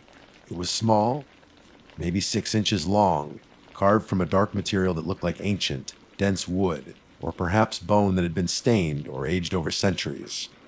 It was undeniably a carving. Man-made or something made, but crudely rendered. Vaguely humanoid, yes. in the sense that it had a head-like shape at one end and suggested limbs protruding from a body like trunk. But the proportions were all wrong. The limbs were elongated, spindly, stretching unnaturally far from the torso. The head was featureless, a smooth, blank oval with not even the suggestion of eyes or a mouth, yet it felt like it was looking. And the edges of the carving wasn't smooth or rounded. It was sharp, almost jagged in places, as if it had been whittled with something rough and unforgiving, leaving cruel points and angles. It didn't look like a finished piece of art. It looked like something left unfinished, or perhaps something that was meant to be unsettlingly sharp. Miller handed it to me, gloved hand to gloved hand. The moment it touched my palm, I felt it. A distinct, undeniable cold. It wasn't just cool to the touch from being in the damp woods. It felt unnaturally, deeply cold, as if leached of all warmth. And it was heavy. Far heavier than a piece of wood or bone that size should be. It had a density that felt wrong, like holding a lead fishing weight, disguised as a piece of driftwood. She found it near the fist. Miller said quietly, stating the obvious but highlighting the significant detail. Near the fist. Exactly where the dogs had lost Lamb's scent. I looked at the figurine, then back at Clara. Can you show us exactly where you found it? We drove out to Trail 7. Clara led us off the path, down the short, muddy embankment. She pointed to the small rock overhang. It was just right there, she said, her voice trembling slightly. Half buried. I almost didn't see it. When I picked it up, it just felt weird. Gave me the creeps. Creeps was an understatement. The air around the rock formation felt heavy, silent, just like it had that first night we searched. The birds seemed to avoid the immediate vicinity. A shiver ran down my spine, unrelated to the temperature. We collected the figurine as evidence, bagging and tagging it according to protocol. Back at the office, I put it in the evidence locker, but I couldn't stop thinking about it. I took photos from every angle, sent them to colleagues, asked if they had ever seen anything like it. The answer was universally no. I started digging. Folklore archives, local historical societies, online databases of strange artifacts. Even consulted with a cultural anthropologist I knew from a university in the next state over. I showed him the pictures, so I didn't let anyone handle the original unless absolutely necessary. His response was cautious, academic, but the look in his eyes was one of profound bafflement. It doesn't fit any known cultural style I'm familiar with from this region, or frankly, anywhere I can place it, he'd said. The carving style is primitive, yes, but deliberately so, and the distortion, the proportions. It's disturbing. It doesn't seem to serve any practical or ceremonial purpose I can recognize. And that reported coldness and weight, that's highly unusual for organic material. Nothing matched. No legends, no historical records, no known artistic tradition. It was as if this object had materialized out of thin air, completely alien to this place and time. But it hadn't materialized out of thin air. It was found there, at the point of disappearance. The implications were terrifying. Was this something Liam dropped? Had he found it earlier on his hike and put it in his pocket, only for something to happen to him at that spot? If he found it, what was it? Why would finding it lead to his disappearance? Or was it something left behind by whatever took him? A calling card, a token. The figurine sat in the evidence locker, a silent, inert object, yet it felt powerfully active. Every time I opened the locker, that unnatural cold seemed to seep out. I started having restless nights. Dreams filled with distorted shapes, long shadows, and the heavy, silent presence of the woods around the giant's fist. The figurine wasn't just evidence anymore. It felt like a key, but to a lock I desperately wished we'd never found. It confirmed, in the most unsettling way possible, that Liam Olson hadn't just gotten lost. He had walked into something ancient, something horrifying, something that left behind a piece of itself that felt fundamentally wrong. And that small, cold, heavy carving felt less like a clue to finding Liam and more like a warning that whatever took him might still be out there. The figurine sat in evidence locker 3B, a small, dark, inert object, yet it felt like the most volatile thing in the station. Every time I had to go into the locker room, Even if just to file paperwork for an unrelated case, my eyes would drift to 3B. I swear, I could Zoe feel the unnatural coldness it radiated seeping through the metal door. It wasn't just physical, it was a psychological chill that settled deep in my bones. The professional detachment I'd cultivated over years in SAR was cracking. This wasn't a lost hiker. This wasn't an unfortunate accident. Liam Olsen's disappearance, inextricably linked now to that unsettling carving, and the spot where the dogs went silent was something else entirely. Something that whispered of ancient, smallest noises, unknowable horrors lurking just beyond the veil of our everyday reality. My sleep became a fractured landscape of unsettling images. Featureless figures with elongated limbs moving in the periphery of dark woods. The sound of whining dogs abruptly cut off. A feeling of intense, focused cold. I would wake up in a sweat, the silence of my bedroom feeling too loud, too heavy, just like the silence around the giant's fist. I knew it wasn't healthy. This obsession, but I couldn't shake it, even the smallest noises. The figurine was a tangible piece of proof that something fundamentally wrong had happened, something our training, our equipment, our science couldn't explain. I pulled Liam's cold case file every chance I got. Rereading the initial reports, the witness statements from Sarah and others, the detailed logs of the search grid. My eyes always gravitated to the maps, specifically the point marked where the K9 units had lost the track. It was right there, indisputably, right next to the symbol for the Giant's Fist Rock formation. I spoke to Ray, one of the K9 handlers who had been there. He was a seasoned professional, not prone to exaggeration. Diane, I've never seen anything like it. He told me again, shaking his head. Buster's nose is golden. He was hot on that scent, pulling hard. Then we got near that big rock, and he just stopped, whining, looking scared, wouldn't go forward. It wasn't like the scent faded. It was like it just wasn't there anymore. Like Liam just stepped out of reality at that one spot, and the air. Ray paused, searching for the words. It felt heavy. Gave me the creeps too, honestly. Couldn't explain it then, still can't. Maybe some weird thermal draft confusing the dogs. He offered the rational explanation, but the look in his eyes told me he didn't believe it any more than I did. The figurine sat in my mind, a constant, disturbing anchor. It felt ancient, yes, but not like a historical artifact.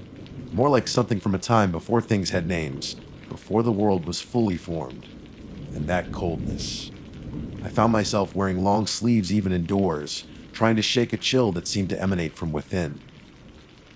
I sometimes felt the phantom pressure in my hand, the unnatural weight of the carving, even when I hadn't touched it in days. I knew I had to go back. Not on an official search, the case was closed, resources were scarce, but for myself. I needed to stand at that spot again, now armed with the knowledge of the figurine's discovery.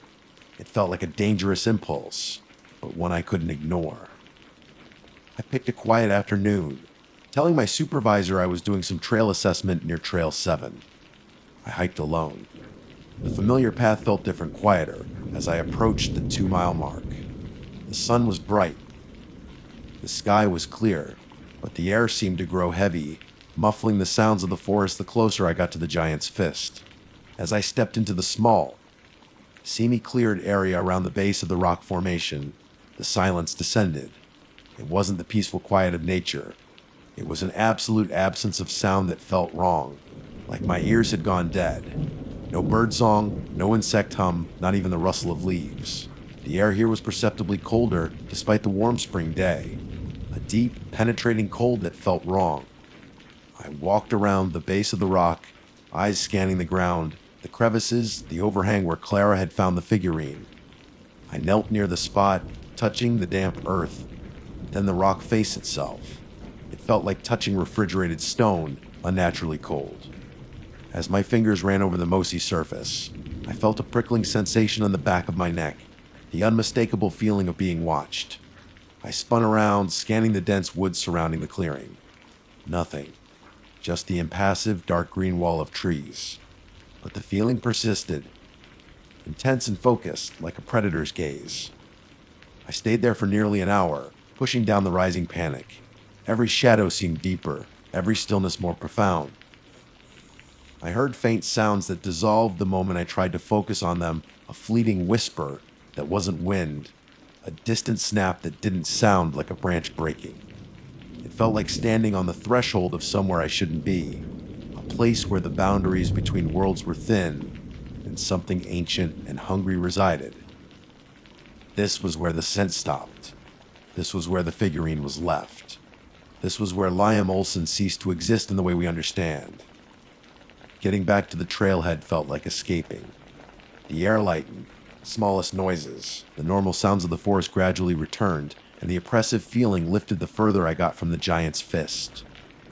But the experience cemented my fears. The figurine wasn't just evidence of Liam's disappearance. It was connected to whatever caused it. It was a marker, or perhaps something left behind by the entity, or force that claimed him.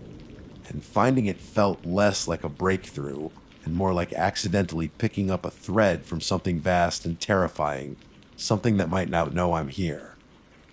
Liam Olsen was never found, and in the smallest as the case remains cold, officially unsolved. The figurine sits in the evidence locker, a constant, chilling reminder of the day the wilderness proved it held horrors beyond getting lost or breaking a leg. Sometimes, late at night, I think about that blank face, the sharp edges, the unnatural cold and weight. I think about the silent woods around the giant's fist. And I wonder if that figurine wasn't just a clue to Liam's fate, but a dark warning. A warning that something is out there, waiting in the silent places. And that maybe by finding its token, I've put myself on its radar. The park isn't just trails and trees to me anymore. It's wilderness, yes, but it also holds a deep, cold darkness centered around a specific rock, guarded by a piece of carved bone or wood that feels like it belongs to a nightmare. Even the smallest noises, and I have a terrible feeling that darkness is still there, watching, waiting. My name is Carter. I guess you could say I work in the business of finding things. Specifically, finding people who don't want to be found, or more often, finding people who can't be found. I'm a park ranger, part of the search and rescue team in one of the biggest, wildest state parks on the eastern seaboard. Think towering ancient trees, winding, deceptive trails, sudden, dramatic elevation changes, and enough nooks and crannies in the landscape to swallow a small village whole. It's beautiful. Yeah, breathtakingly so on a clear autumn morning, but it can turn on you in a heartbeat. A wrong turn, a sudden storm, a sprained ankle miles from anywhere. And suddenly that breathtaking beauty becomes an indifferent, unforgiving wilderness. My partner in this line of work isn't human. He's a Belgian Malinois named Blue. Don't let the name fool you. He's a sandy blonde whirlwind of muscle, intelligence, and drive. He's also, in my not so humble opinion, got one of the best noses in the state, maybe even the entire region. We've been a team for 5 years now. In that time, Blue's cold nose and relentless drive have led us to dozens of missing people. Kids who wandered off, hikers who got lost, even a few folks who maybe didn't want to be found but needed finding anyway. Live finds, sadly not always. The job takes its toll. But more often than not, Blue delivers. He's my shadow, my coworker, my best friend, and frankly, the most vital piece of equipment we have. When Blue is on scent, he's a machine. Focused, driven, unstoppable. He doesn't make mistakes. The smoises. That's why this one search still gets under my skin. Even years later, it rattles around in my head on quiet nights. When the wind howls through the gaps in the window frames and sounds too much like a keening moan. It was late spring. Tourist season hadn't quite hit full swing. But the weather was warming up, the trails were drying out after the muddy thaw, and people were starting to venture back into the park. That's when the call came in. A young woman, Sarah Jenkins, early 20s, had vanished from her campsite. She was solo camping, which wasn't unusual, but she hadn't checked in after her planned 2 days, and her car was still in the lot. Her parents called it in, frantic. The campsite was located near the edge of what we call the Great Stone Face, a series of dramatic, high cliffs overlooking a deep valley. Beautiful views, but treacherous territory if you weren't careful. Standard procedure for a missing person in the park, establish the point last seen PLS. In this case, it was her campsite. Secure the area, gather any initial intel. Who was she? What was she wearing? Any medical conditions? Her state of mind, plan routes, etc. And then get the K9s on the ground ASAP. Time is always the critical factor. Blue and I were on the first wave. The campsite was neat, but clearly abandoned in a hurry, a book face down on the picnic table, a half-empty mug, a sleeping bag spilling out of its stuffed sack near the tent. Nothing immediately screamed fool play, but also nothing suggested she just popped to the restrooms. The air felt still. Heavy. I suited Blue up, clipped on his working lead. Go fine.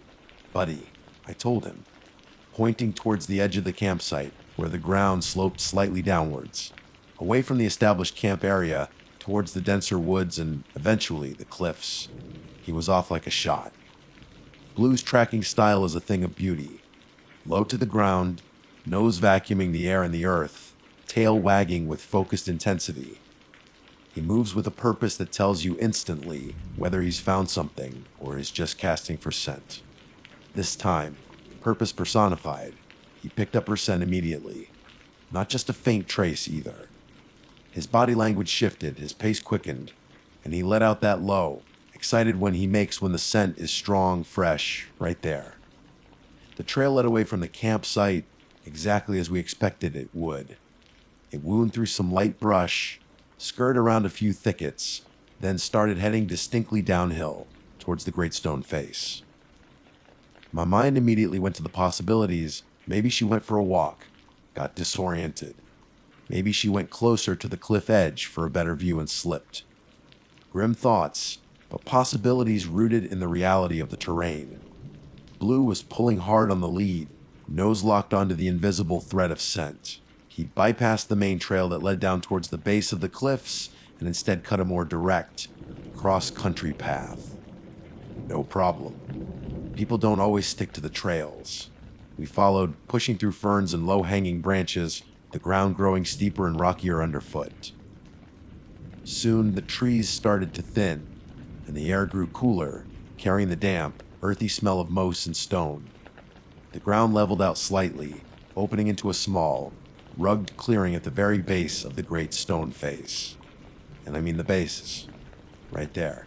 Not 100 yards away, not down a slope leading to it, but at the foot of the sheer rock wall. Blue stopped abruptly, planting his paws. He wasn't pulling anymore, he was pushing against the lead, straining forward. He started whining, not the excited one of a fresh track, but a higher-pitched, frustrated, almost distressed sound.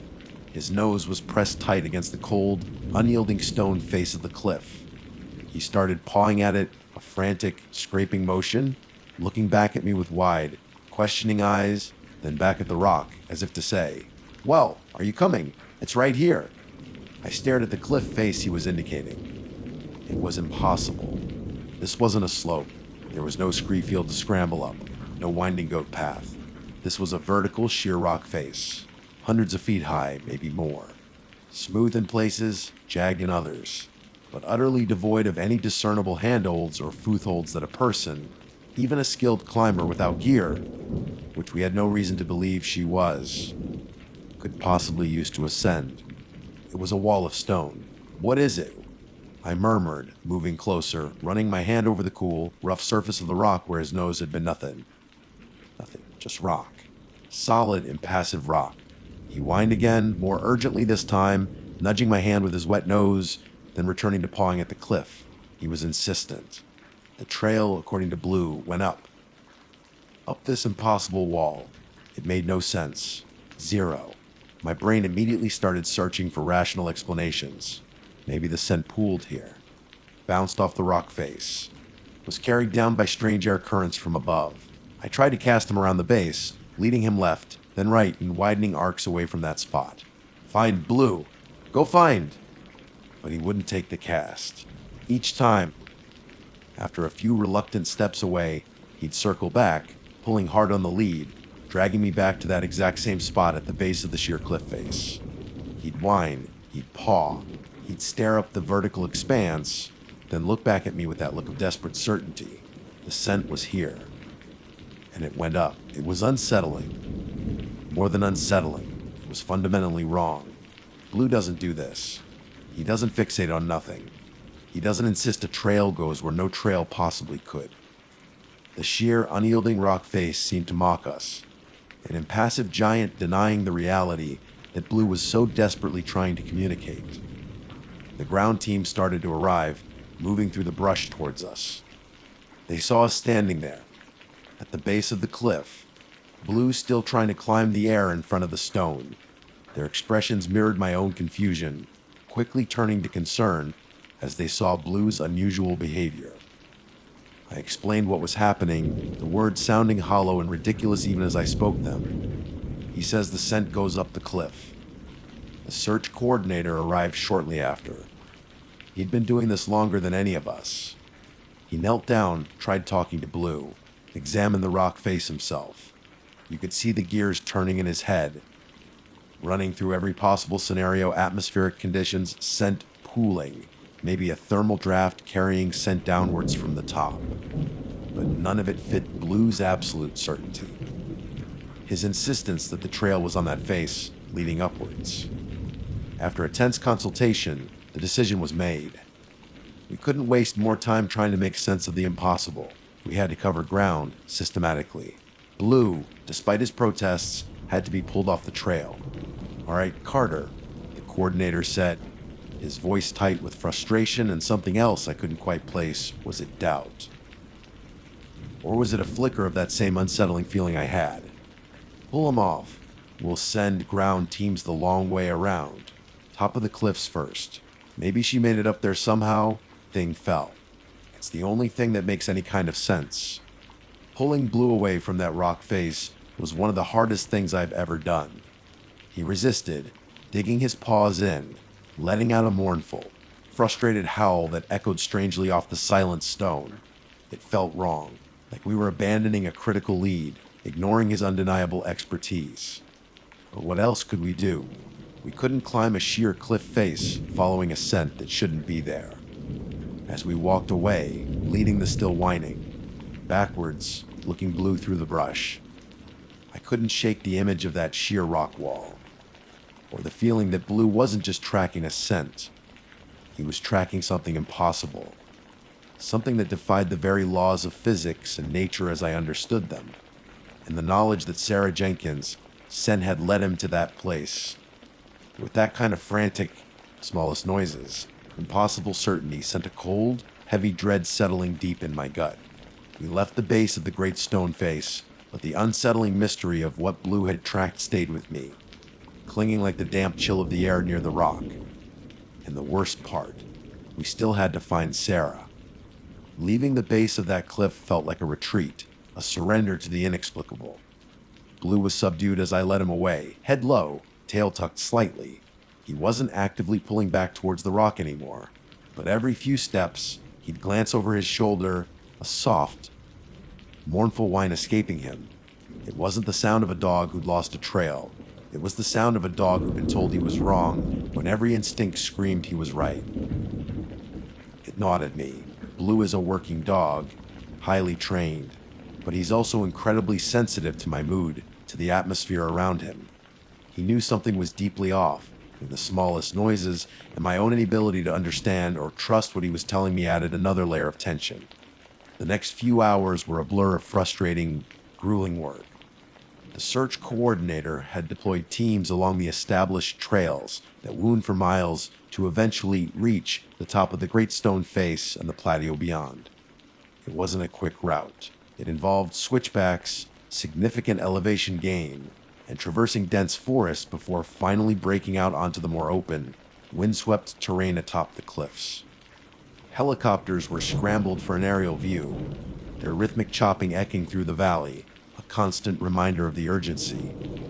Other K9 teams were brought in, working different sectors, casting around the campsite again, following the main trails leading away. Blue and I were assigned to systematically search the upper reaches of the longer trail, working our way towards the plateau. He performed professionally, quartering the ground, sweeping for scent, but the spark wasn't there. He was going through the motions. It was clear as focus, His certainty had been left behind at the base of that impossible wall. I kept watching him, hoping he'd catch a drift, a cross scent, anything that would give us a new direction, a new hope that Sarah had taken a different, possible path.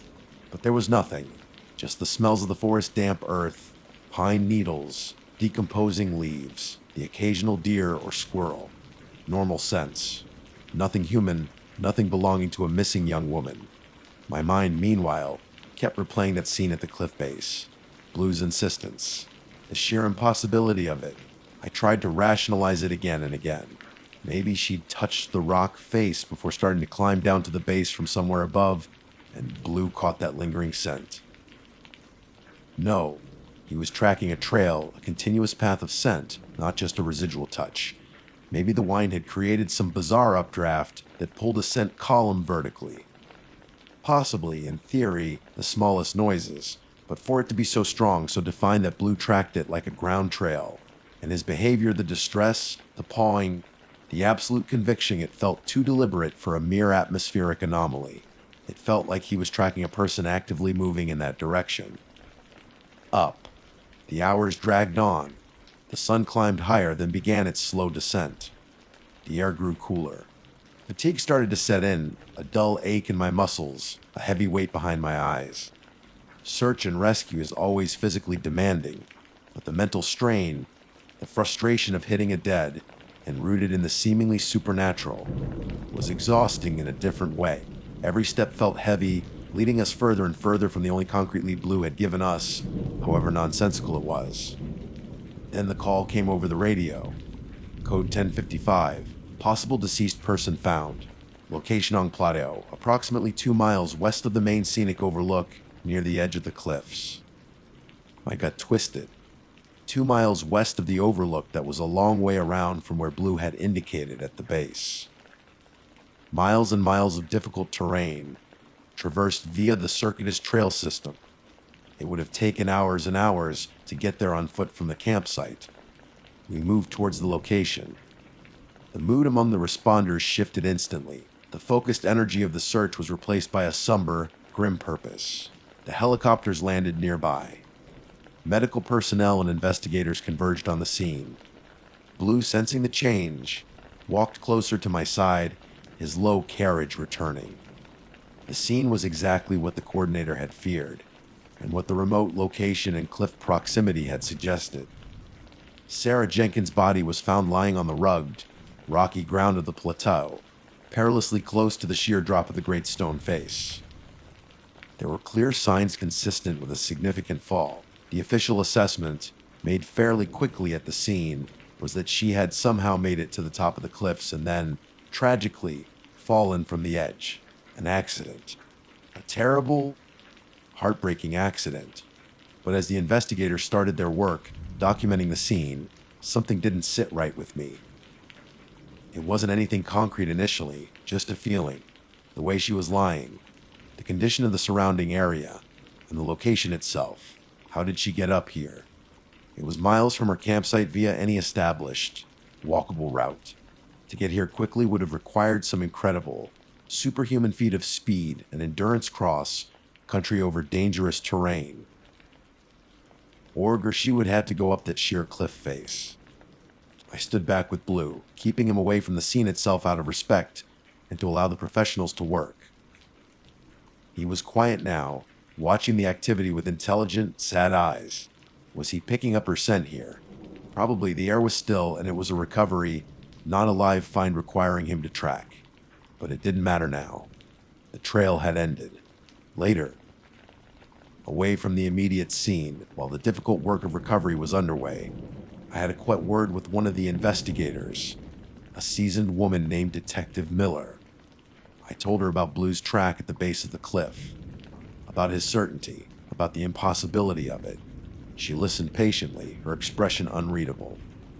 When I finished, she was silent for a moment, looking back towards the cliff edge where the activity was centered. A dog tracking a scent up a sheer rock face caught her. She finally said, her voice low, "He's never been wrong before, Detective." I insisted, my voice tight. Never that certain about a trail that wasn't there. She nodded slowly. I understand your bond with your partner, Ranger, and K9s are incredible tools. But sometimes scent can do strange things. Wind, thermals, the composition of the rock itself, it can create anomalies. She paused, then added, the evidence points to a fall from the top. It's the only explanation that fits the physical reality of where she was found. Physical reality. That phrase echoing in my head. Smallest noises. Where she was found fit the physical reality of falling from a great height at that location. But how she got to that location, especially if Blue was right about the trail starting at the base and going up that defied physical reality. As the light faded and the difficult, somber work continued, even the smallest noises. The chill in the air had nothing to do with the temperature drop.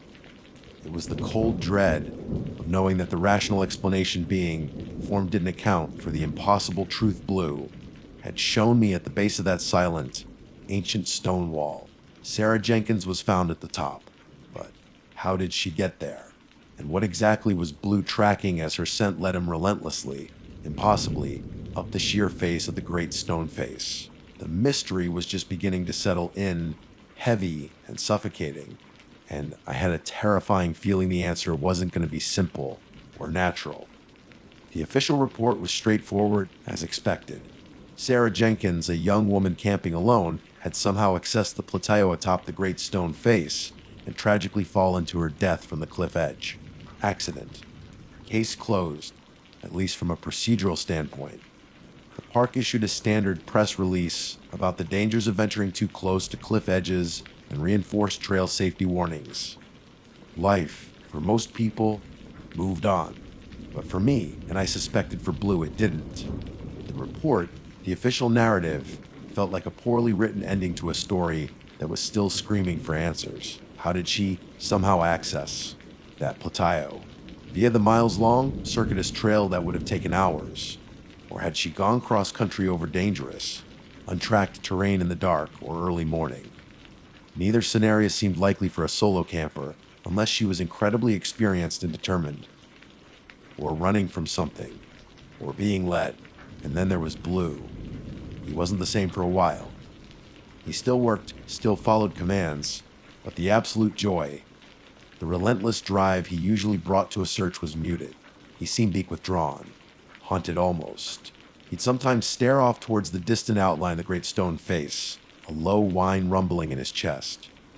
More than once, I woke up in the dead of night to find him standing by the back door, looking out into the darkness, letting out that same mournful, frustrated sound he'd made at the base of the cliff. It was as if a part of him was still there, pawing at that stone wall, trying to tell me something I was too blind or too rational to see. I couldn't let it go. The detective's logical explanation about wind and scent anomalies just didn't sit right. Not with Blue's certainty. Not with the sheer impossibility of what he was indicating. In my off hours, I started poring over park maps, satellite imagery. I looked at the topography of the great stone face. Sheer rock. No climbing routes marked. No known caves or ledges that could explain a path upwards near where Blue had hit scent. I even hiked out to the base again, alone this time, leaving Blue at home. Standing there, looking up at the hundreds of feet of vertical stone, the utter lack of anything to hold on to, I felt a cold dread settle over me again. It wasn't just improbable she went up there. It was physically, undeniably impossible for a human without specialized equipment. Yet, Blue tracked her scent there, and he tracked it up. I started doing some research, quiet inquiries that stayed off the official channels. Not about Sarah specifically, the investigators had deemed it an accidental death, but about that area, the Great Stone Face. Local legends, historical incidents, anything out of the ordinary. The park had its share of disappearances over the decades, par for the course in such a vast wilderness. Most were eventually found, noised, lost, or injured. Some were never found at all, but nothing specifically tied to the Great Stone Face itself. No persistent rumors of strange occurrences right at the base of the sheer cliff face. Still, the feeling persisted. There was the location where she was found, 2 miles west of the main overlook. Why there? Why not closer to the more accessible points at the top? And if she'd truly climbed all that way via the trails, or even cross-country, wouldn't she have been exhausted, disoriented? Would she have been so close to the edge? Then there were the subtle things. Details I heard secondhand from responders at the scene. Nothing concrete enough to change the official ruling, but things that, when coupled with Blue's track, felt wrong. The way her shoes were worn, for instance, not consistent with miles of hiking over rough terrain, according to one medic's offhand comment, or the lack of scuff marks or signs of a struggle near the supposed fall point. You'd expect something if she'd slipped, or even if she'd stumbled in exhaustion near the edge. It was almost too clean, as if she had simply reached that spot and laid down, or been placed there.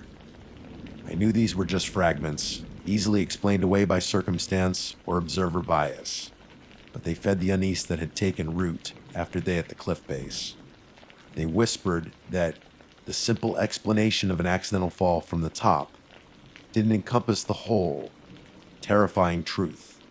The truth, as Blue had shown me, involved a young woman's scent leading directly to the base of an unclimbable cliff and proceeding up. What if she didn't climb it? What if she was taken up it? Not by a person that was equally impossible without extensive climbing gear and training leaving traces. What if she was led, or drawn? What force could pull a person's scent, their very presence, vertically up a sheer rock face? And why would it leave her body miles away, at the top, positioned in a way that suggested a fall, but perhaps wasn't? The thoughts circled in my mind, a relentless, terrifying spiral. They ventured into territory I, a practical park ranger dealing with the real-world dangers of nature, was not equipped to handle. It felt like stepping off the map into the realm of folklore, of things that shouldn't exist. Blue eventually started to regain some of his old energy, his focus. We went on other searches, found other people. He was professional, brilliant as always, but that shadow lingered between us, the unspoken knowledge of that day. I would catch him sometimes. He couldn't bear even the smallest noises. His gaze fixed on the distant cliffs, and I knew he was remembering. He hadn't forgotten the scent that went up the impossible wall. We never found any other trace near the base of that section of the Great Stone Face. No discarded gear, no signs of passage, nothing to explain Blue's track. It was as if the scent, and whatever made it move vertically, had simply vanished once it reached a certain point on the stone. Years have passed since then. The Great Stone Face still looms over the park, ancient and indifferent.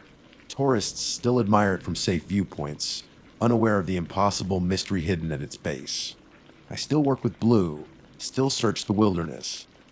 But whenever we're in that area, whenever I see the sheer face of those cliffs, a chill runs down my spine. I think of Sarah Jenkins, found miles away from where her scent trail ended. And I think of Blue, pawing desperately at solid rock, tracking something that defied gravity logic and the natural world. I don't have answers. Only the terrifying, lingering question, smallest noises. What was on that cliff face with Sarah Jenkins? What led her send up an impossible path? The mountain holds its secrets, ancient and cold. I could in the small noises. And I have a feeling some of them are not meant to be found. Some trails don't just lead you through the wilderness. They lead you to the edge of the world you thought you knew, even the smallest noises, and show you glimpses of something else entirely. Something that follows you home and waits in the dark. My name's Wallace, and I spent a summer working a remote ranger station deep in the Great Smoky Mountains. When I say remote, I mean remote. Miles from the nearest paved road, cell service was a distant dream, and the only company I had for weeks on end was the wildlife and the occasional brave or foolish camper. The station itself was a small, sturdy log cabin built decades ago, with a porch that looked out over a valley that seemed to stretch on forever, shrouded in that perpetual blue haze that gives the Smokies their name. My job was pretty straightforward: maintain the trails, keep an eye on the small and primitive campsite a little ways down the ridge, and generally be the sole human presence in a vast, wild expanse. It was exactly what I wanted: peace, solitude, and a chance to disconnect from the noise of the world. That summer started like any other. Warm days, cool nights, the constant hum of insects, the rustling of leaves in the breeze. I'd spend my days hiking the trails, clearing fallen branches, checking on the campsite, making small repairs to the fire rings and picnic tables. The nights were for reading by the light of a kerosene lamp, listening to the sounds of the forest settling in. Sometimes I'd hear coyotes howling in the distance, or the hood of an owl right outside my window. It was a good kind of lonely, a quiet that felt ancient and pure. The primitive campsite wasn't heavily used. It was a hike in, no vehicle access, so it only attracted serious backpackers or those looking for a true wilderness experience. Usually there were only one or two groups there at a time, if any. I'd hike down every few days to check permits and make sure everything was in order. Most campers were respectful, experienced, and kept to themselves. They were seeking the same solitude I was, just in smaller doses. One particular night, it was late August. The air was starting to get that crisp edge that signals the coming of autumn. Even though the days were still warm, the sky was perfectly clear, and the full moon hung overhead like a spotlight, casting long, deep shadows through the trees. It was so bright I could read by its light if I held the page just right. The campers down at the site had turned in hours ago. Their fire was out, and the usual low murmur of voices had been replaced by silence. Up at the station, it was even quieter. The kind of quiet where you can hear the blood pulsing in your own ears. I was out on the porch, stretched out in my old canvas hammock, a book resting on my chest. I wasn't really reading, just enjoying the absolute stillness. The air smelled of pine needles and damp earth. It was maybe midnight, or close to it. Time tends to lose its meaning out there. Then I heard it, a sound that didn't belong. Rustling. On the trail that led from the main ridge, past the campsite, and up to my station. It wasn't the light, skittering sound of a squirrel or a rabbit. It was heavier, more deliberate. Footsteps. Steady, rhythmic footsteps. Coming closer. My first thought was a bear. Sometimes they'd wander onto the trails. But bears usually crash through the young or grunderbling. These steps were too quiet for a bear. Too human. I tensed, every muscle going rigid. I lowered the book slowly, my eyes fixed on the spot where the trail emerged from the dense wall of rhododendron and mountain laurel. The moonlight filtered through the leaves, creating a shifting, dappled pattern on the ground, making it hard to see clearly. The footsteps continued, unwavering. Closer now, I could hear the crunch of leaves and twigs underfoot. There was no hesitation in the sound, no fumbling or stumbling like someone walking in the dark. Just a steady, confident stride. My mind raced. Who would be out here at this hour? All the registered campers were accounted for down at the site, and they were asleep. There were no other trails that intersected this one for miles. Poachers. Unlikely. They usually moved more stealthily and rarely came this close to a ranger station. Lost hiker.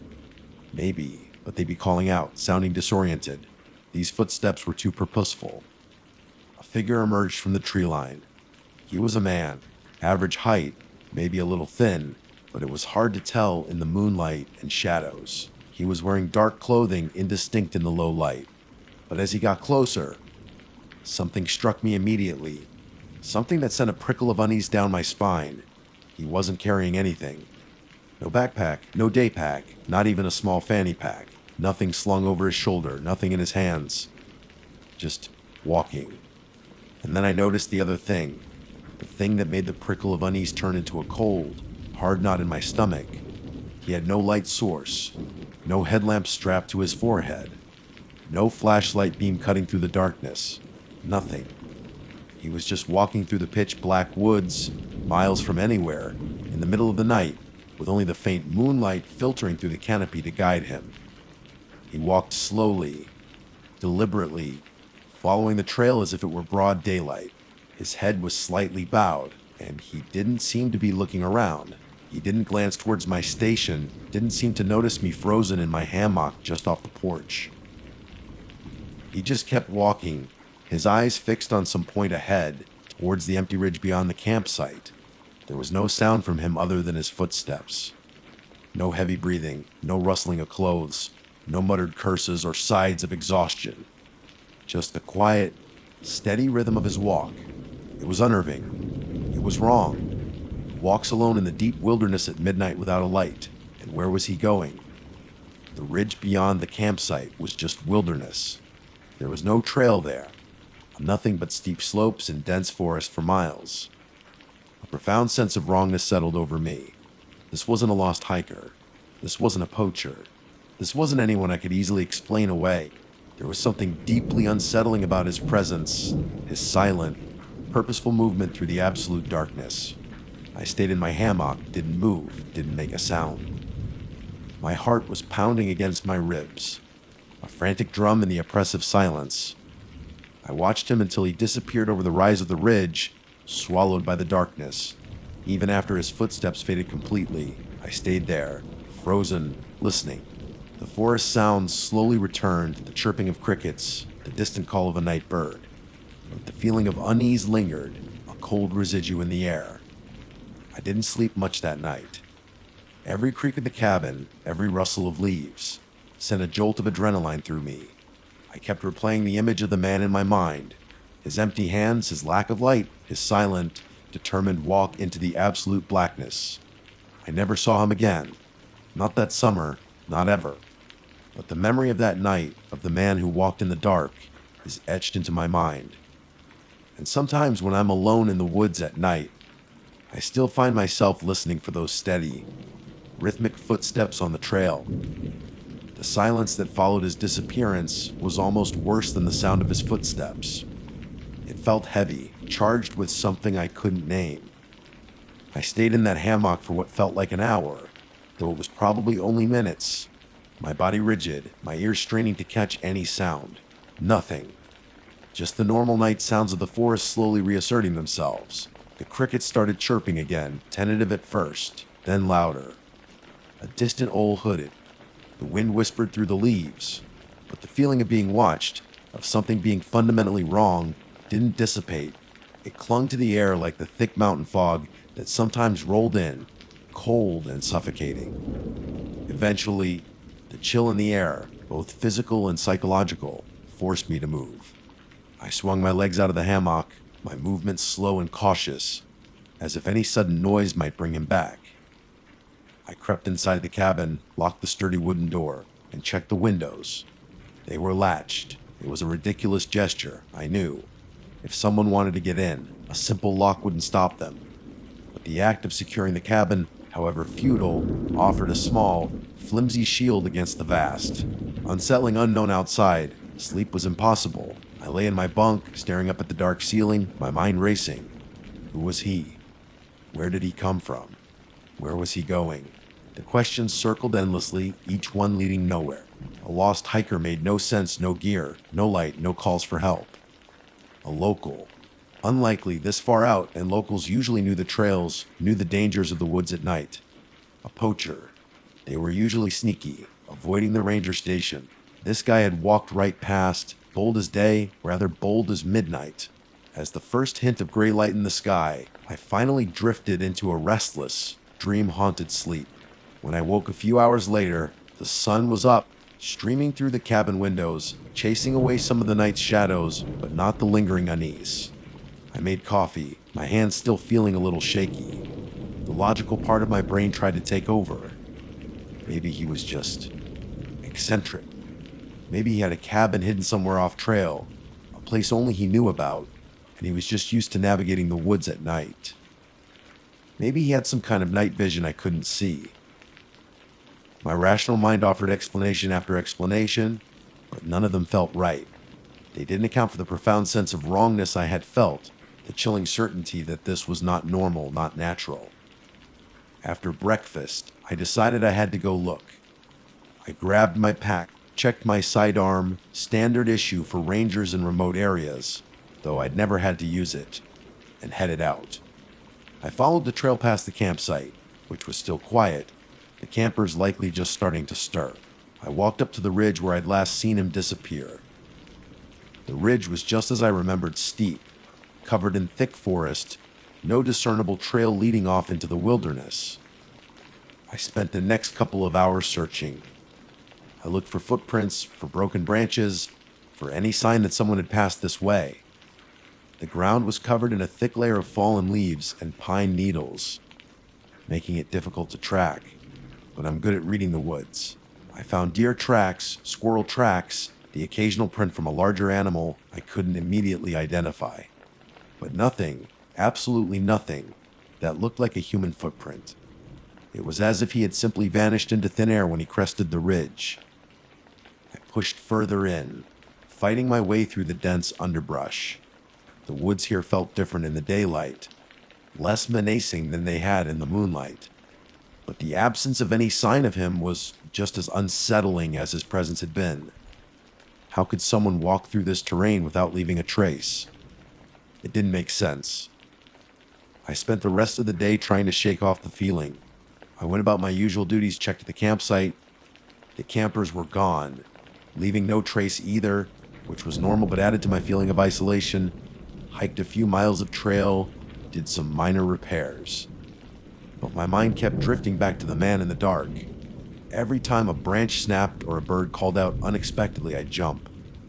My senses were on high alert, constantly scanning the periphery, half expecting to see him again, just standing silently at the edge of the trees. That night was worse than the first. The full moon was still out, though slightly less brilliant. I didn't dare sit in my hammock. I stayed inside the cabin, the kerosene lamp casting flickering shadows that danced and shifted, playing tricks on my eyes. Every shadow seemed to lengthen and deepen, taking on strange, unsettling shapes. I kept hearing sounds that weren't their faint footsteps outside, a whispered word on the wind. My imagination, fueled by lack of sleep and growing paranoia, was running wild. I tried to read, but the words blurred on the page. I tried to listen to the radio, but the static seemed louder than usual, punctuated by strange clicks and whistles that sounded almost intentional.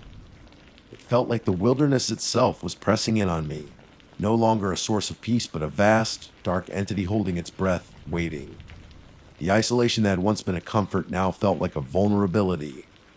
I was miles from anyone, completely alone with my thoughts and the unsettling memory of the man who walked in the dark. I started to question my own sanity. Had I really seen him? Or had I dreamt it? The moonlight could play tricks, the shadows could deceive. But the feeling, the deep-seated dread, felt too real to be a dream. I spent the night alternating between staring out the windows into the impenetrable darkness and pacing the small cabin, a knot of anxiety tightening in my chest. I knew, with a certainty that chilled me to the bone, that something had changed.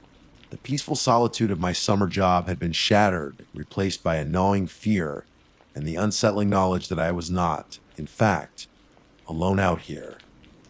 Not truly alone, and whatever else was out there, it didn't seem to need a light to find its way. The days that followed blurred into a cycle of heightened anxiety and exhaustion. Sleep became a luxury I could rarely afford. Every night was a battle against my own mind, against the shadows that seemed to writhe just beyond the reach of my lamp, against the sounds that might or might not be there.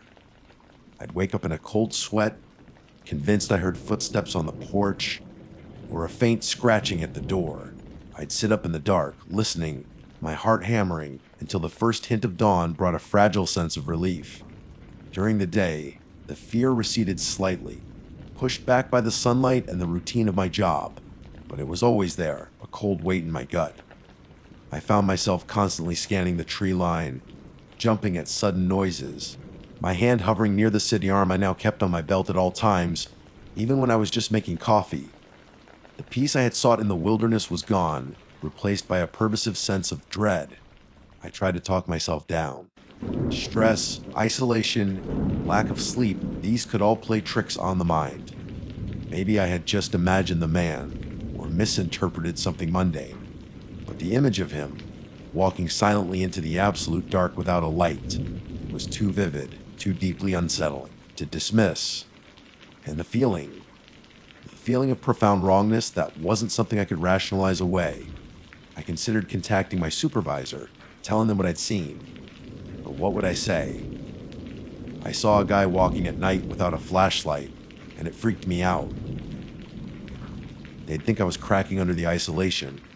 they'd probably send someone out to check on me, and I couldn't bear the thought of having to explain it, of seeing the skepticism in their eyes. Besides, what could they do? Send a search party for a man who left no tracks and vanished into the wilderness? It felt futile. The wilderness itself seemed to have changed. The familiar sounds of the forest now held a hint of menace. The rustling leaves sounded like movement, the snapping twigs like footsteps. The deep shadows under the rhododendron thickets seemed to conceal something waiting, watching. I felt like a trespasser in a place that had suddenly become hostile. One afternoon, a few days after the encounter, I was hiking a trail about a mile from the station. It was a clear, sunny day, the kind that usually lifted my spirits. I stopped to rest by a small stream, listening to the gentle gurgle of the water. As I sat there, I had the overwhelming sensation of being watched. Not by an animal, but by something intelligent. I slowly scanned the woods around me. My hand on my sidearm, I saw nothing. No movement, no flash of color, nothing out of the ordinary. But the feeling persisted, strong and unnerving.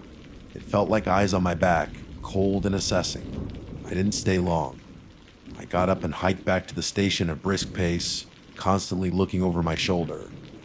That night, the feeling of being watched was even stronger. I kept the cabin lights on, a futile attempt to push back the darkness. I sat by the window, peering out into the night, half expecting to see him standing there, just outside the pool of light from the cabin. I saw nothing but trees and shadows, but the feeling of his presence was almost palpable. It felt like he was still out there, somewhere on that ridge, or maybe closer, just beyond the edge of the clearing, waiting. I couldn't do it anymore. The solitude that had once been my refuge had become a prison. The beauty of the wilderness was overshadowed by the fear. I was jumpy, sleep-deprived, and constantly looking over my shoulder. I was no longer an effective ranger. I was just a man haunted by a mystery he couldn't solve. The next morning, I packed up my gear. I left the cabin clean and orderly, just as I'd found it. I wrote a brief note for my supervisor citing unforeseen personal circumstances as the reason for my early departure. I didn't mention the man. I couldn't. The hike out felt different than the hike in had months ago. I wasn't looking forward to the solitude, I was fleeing the fear. Every step felt like I was leaving something behind, something dark and unknown that still lingered in those quiet mountains. I never went back. I finished my time with the Park Service in a less remote location. I never told the full story to anyone official. Who would believe me? A man walking in the woods at midnight without a light. It sounds like a campfire tale, a ghost story. But I know what I saw, and I know what I felt. The Smokies are beautiful, ancient mountains, full of wonder and mystery. But there's a darkness there too, a vastness that can hold things we can't explain. And sometimes, in the quietest moments, when the world is dark and still, I still think about the man who walked over the ridge, and I wonder where he went, and if he's still out there, walking in the dark. My name is Kevin. I'm not a professional park ranger, not by a long shot. Just a regular guy who likes to get lost in the woods. Not literally, of course, but I crave that feeling of disconnect, of being somewhere the modern world hasn't quite reached. My girlfriend, Sarah, shares this passion, though perhaps with a slightly more cautious approach than my own. She likes the nature, the quiet, the escape. I actively seek out the edges of the map, the places where the asphalt turns to gravel, then dirt, just tangled undergrowth. A few years back, we decided we wanted to try primitive camping. No designated sites, no fire rings, no pit toilets, just us, our gear, and the wilderness. We pored over maps, both topographical and online, looking for the perfect spot. We settled on a large, state-owned forest area in Pennsylvania. It was vast, heavily wooded, and crucially for our plan, had large sections designated as primitive use, meaning camping was permitted anywhere within a certain distance of roads or trails, but with absolutely no facilities. The kind of place where you really have to be self-sufficient. The plan was simply drive in as far as we could, hike in a reasonable distance to find a secluded spot, set up camp near a water source if possible, spend one night, and hike out the next morning. A short trip, maybe 36 hours total, but enough to scratch that itch for true solitude. We packed up the car, tent, sleeping bags, stove, food, water filters, first aid kit, compass, maps, the whole 9 yards. Everything you need when you can't just pop back to the car for supplies or rely on GPS when you lose signal. The drive itself was long, the last hour or so taking us down increasingly narrow, poorly maintained roads. The pavement disappeared first, replaced by washboard gravel. Then the gravel gave way to a dirt track, rutted and overgrown in places, that felt less like a road and more like a suggestion of a path. Towering trees pressed in close on either side, their branches forming a dense canopy that filtered the sunlight into weak, dappled patches on the forest floor. The air grew cooler, thicker with the smell of damp earth and pine. As we drove deeper, the silence of the woods began to assert itself, broken only by the crunch of our tires and the drone of the engine. This was what we came for. The feeling of leaving the world behind. We watched the bars on my phone screen steadily decrease, dropping from 4G to 3G, then E, and finally, about 20 miles from the nearest small town, disappearing entirely. No signal. Perfect. We were officially off the grid. It was maybe another 30 minutes down the winding dirt track when we had our first genuinely unsettling moment. We were navigating a particularly rough patch, the car bouncing over rocks and roots, when Sarah suddenly said, "Whoa, did you see that?" I slammed on the brakes. See what? She was looking back the way we came, her brow furrowed. There was a woman, standing just off the side of the road back there. I reversed slowly, my eyes scanning the dense trees and underbrush lining the track. Nothing, just the silent, imposing forest. Where? I didn't see anyone. Right there, she pointed. Well, right back there now. She was just standing, among the trees. She wasn't waving or anything, just looking at us. Are you sure? I asked, peering hard into the gloom. The forest was so thick it was easy for shadows to play tricks on your eyes, or for a tree trunk to look like a figure for a second. Yes, I'm sure, Kevin. She was wearing something dark, and she was facing us, just standing still. Sarah hugged herself, despite the mild temperature. It was weird. Really weird. It was weird. We hadn't seen another car or person for over an hour. Who would be out here, miles down a nearly impassable dirt road, just standing by themselves? My mind immediately went to the practical, maybe her car broke down, but we hadn't passed any parked cars. Maybe she lived nearby. Unlikely, given the remoteness. A lost hiker. Possibly, but she wasn't dressed like one Sarah said, something dark, not bright hiking gear. We waited for a minute, engine idling, listening.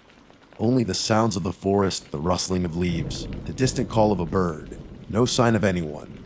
No movement in the trees. Maybe she was just a local, checking out the strange car. I offered, though it sounded thin even to my own ears. Maybe, Sarah said, but her voice lacked conviction. It just felt off. Like she wasn't expecting us, but also wasn't surprised to see us. Just there. We decided not to dwell on it. There wasn't anything we could do anyway.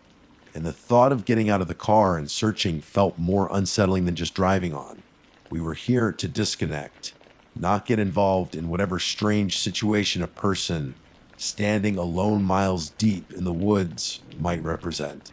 We pressed on, the image of the solitary figure lingering in our minds, a small prickle of unease added to the anticipation of solitude. We brushed it aside, telling ourselves it was nothing, just a strange coincidence. People live in weird places, right? We drove for another 15 minutes, the track eventually widening slightly near a small, unnamed lake we'd identified on the map. This looked promising. It was far enough from the main track to feel hidden, accessible enough to carry our gear, and provided a water source for filtering. We found a relatively flat patch of ground, well above the lake level and surrounded by trees, a perfect, secluded spot. We spent the rest of the afternoon setting up camp. We worked together, efficiently and comfortably, the unease from the woman encounter slowly fading as we focused on the familiar tasks. We set up the tent, gathered firewood, and started a small, contained fire as the sun began to dip below the treetops. The forest sounds intensified as dusk settled, crickets chirping, owls howling in the distance. We cooked a simple dinner over the fire, enjoying the absolute quiet save for the crackling flames and the natural symphony of the woods. The isolation we craved was here in full force. It was beautiful, peaceful, exactly what we had planned. We talked quietly, enjoying each other's company away from the distractions of everyday life. Yet, even as the stars began to prick through the darkening sky above the canopy, a subtle current of unease remained. It wasn't just the memory of the woman. It was the profound, almost heavy silence of the deep woods at night. Every snap of a twig, every rustle in the undergrowth seemed amplified, drawing attention to how alone and vulnerable we were. Miles from anyone or anything.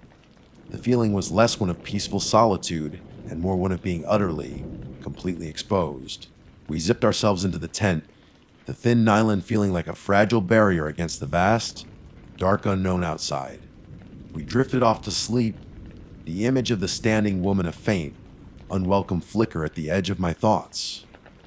We had no idea what the next morning would bring. I woke up the next morning feeling surprisingly rested, despite the faint unease from the night before. Sunlight filtered through the tent fabric, casting a warm, dappled glow inside. The air was cool and crisp, carrying the clean scent of pine and damp earth. Sarah was still asleep beside me, breathing softly. The forest outside was alive with the sounds of morning birds chirping, the gentle rustle of leaves in the breeze. It felt like the perfect wilderness morning, erasing the lingering weirdness of yesterday's drive and the woman by the road. We had planned to pack up and head morning mid to make the drive back in daylight. But looking at the beautiful, quiet forest, I had an idea. The lake was just a short walk away. A quick dip in the cool water before facing the day, before packing up and rejoining the world, sounded incredibly refreshing. It would wash away the sleep and the subtle grime of camping, leave me feeling clean and invigorated for the hike out. I quietly slipped out of my sleeping bag. I tried not to disturb Sarah. I grabbed a towel, deciding there was no point in getting clothes wet and dirty again right before leaving. I'd just go down in my boxers, take a quick plunge, towel off, and get dressed back at the tent. It was early enough that the sun hadn't fully risen above the trees, so the air still had a bite to it, making the thought of cold water both bracing and slightly intimidating.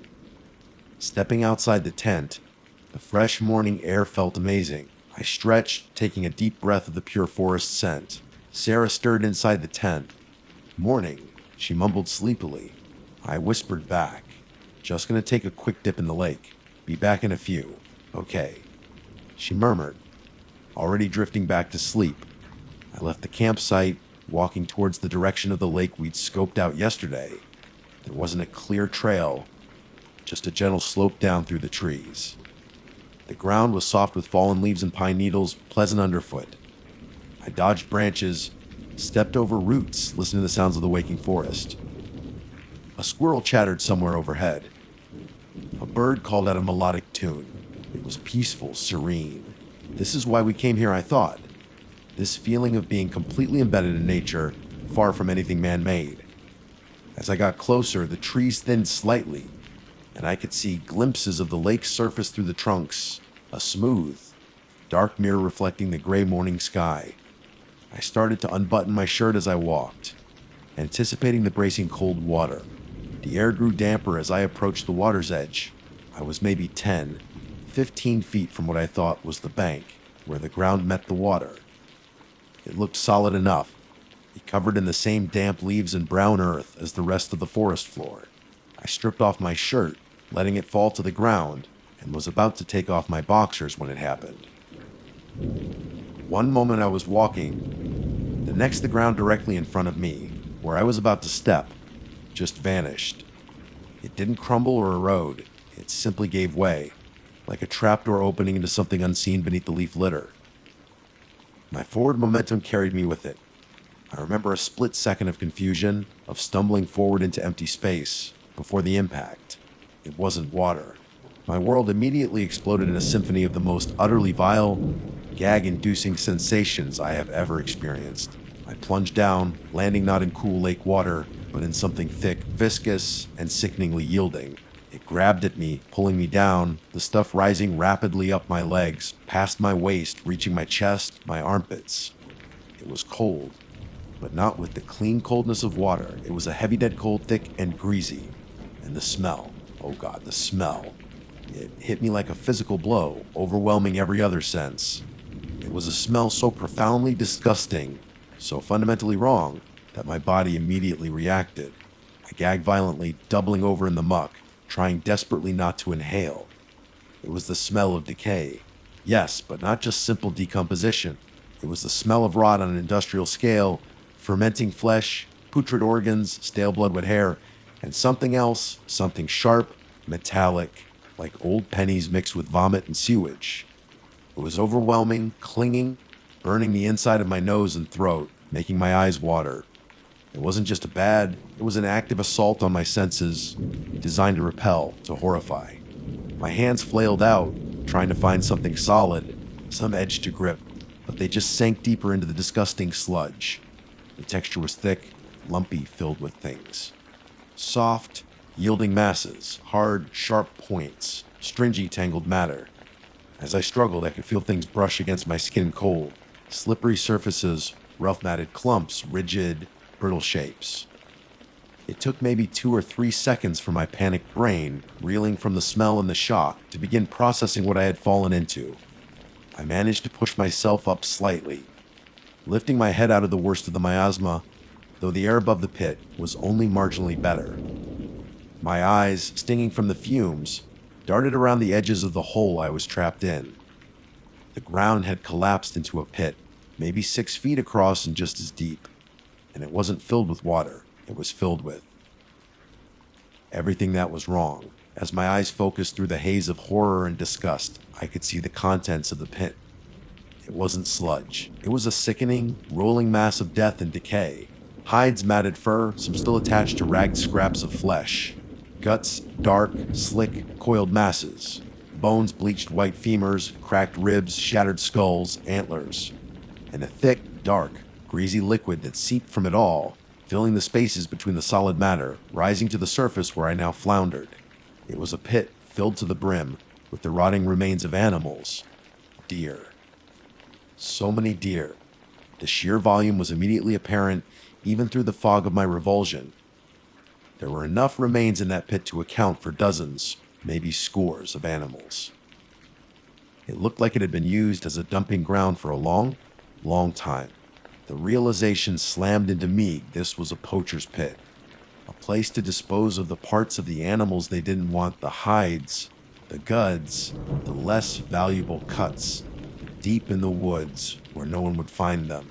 It was illegal, disgusting, a total disregard for the animals and the environment. But as I continued to flounder, trying desperately to find something solid to pull myself out, the simple explanation of poacher's dump felt inadequate.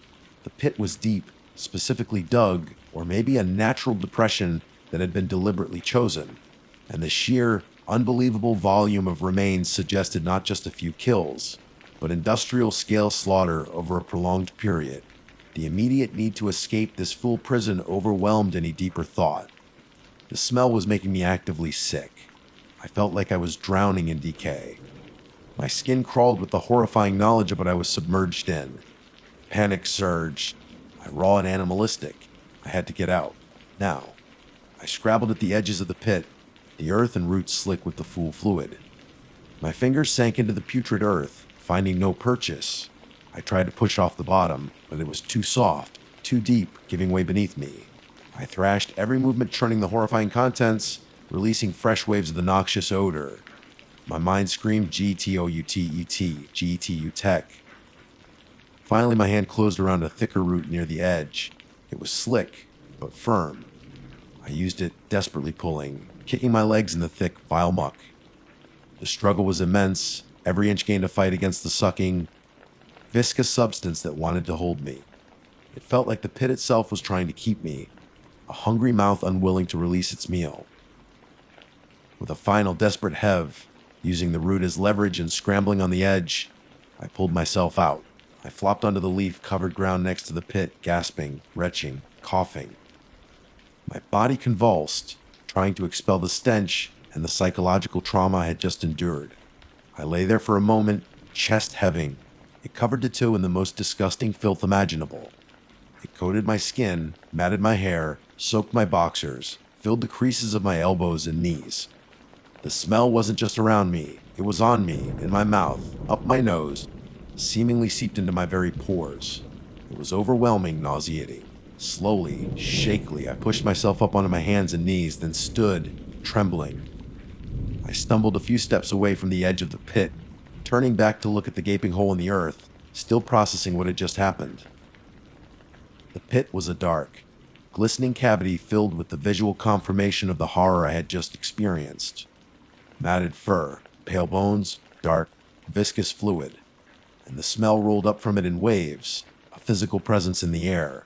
It was worse than I could have possibly imagined. And as I stood there, covered in the evidence of its contents, the initial explanation of Poacher's dump felt even weaker. Looking at the pit now, at the sheer quantity and state of the remains, it felt deliberate, more than just disposal. It felt like something utterly, profoundly wrong, hidden here in the quiet, deep woods. I stood there by the edge of the pit, shaking, gasping for air that felt thick and poisonous with the stench. I was covered in it, head to toe. It clung to my skin, saturated my boxers, matted my hair, filled my nostrils, coated my tongue. The sheer physical revulsion was overwhelming, triggering wave after wave of dry heaves. My muscles trembled from the effort of getting out and the shock. I felt violated, not just by the fall, but by the sheer, disgusting intimacy of being submerged in that stuff. As the immediate panic sighed slightly, replaced by a cold, bone-deep horror, I forced myself to look at the pit again. Up close now, from the outside, I could see it more clearly. It wasn't just a shallow hole. It was deep, certainly deeper than I was tall, maybe 8 or 9 feet. The edges were steep, almost vertical in places, suggesting it had been deliberately dug or significantly modified. And it was full to within a couple of feet of the surface with that hideous, churning mass of decomposition. Looking down into it was like peering into a nightmare made real. I could see the distinct shapes now, twisted antlers jutting out of the muck, pale rib cages like broken fans, dark clumps of matted fur, and everywhere, the sickening glint of moisture on decaying flesh and organs. The liquid wasn't just murky water, it was thick, greasy, and dark, bubbling faintly in places as gases escaped the putrefying matter below. This wasn't just a casual dumping spot. This was a repository, a designated place for something utterly foul. Poachers might get a deer in the woods and leave the entrails, or perhaps bury them shallowly. But this was on a different scale entirely. The sheer volume of remains suggested not days or weeks of activity, but months, maybe even years. It was a long-term, dedicated effort to dispose of these bodies in a single, hidden location. And then I noticed something else. As I looked closer, past the immediate chaos of rotting flesh and bones, there seemed to be a pattern to some of the larger remains. Skulls weren't just randomly tossed in. A few looked almost deliberately placed along the edge of the pit, facing inward. Longer bones, like femurs, seemed to be arranged in a rough, radial fashion in one section. It wasn't perfect, not like a staged art installation, but there was an unsettling sense of order within the chaos. It felt deliberate, like the pit wasn't just a convenient hole to throw things into, but had some other, more sinister purpose. Why arrange anything in a place meant to be hidden and forgotten? It went beyond practicality, veering into something symbolic, something ritualistic. The thought sent a fresh wave of nausea through me. This wasn't just illegal hunting. This felt darker, dirtier, imbued with a malice that went beyond the simple act of killing for gain. It felt like desecration on a massive scale, hidden away from the world. Still trembling, covered in the physical manifestation of that vileness, I stumbled away from the pit, needing to get back to Sarah, needing to get away from this place entirely. The short walk back to the campsite felt endless. Every rustle in the leaves made me jump. The peaceful sounds of the morning forest now seemed sinister, masking hidden horrors. The clean smell of pine and earth was utterly lost to the overwhelming stench emanating from my own body. I was a walking, reeking monument to the abomination I had found. When I emerged into the small clearing where our tent was pitched, Sarah was just zipping open the flap, rubbing the sleep from her eyes. She looked up, a soft smile on her face ready to greet me. The smile vanished instantly, replaced by a look of utter shock and horror. "Kevin! Oh my God! What happened?"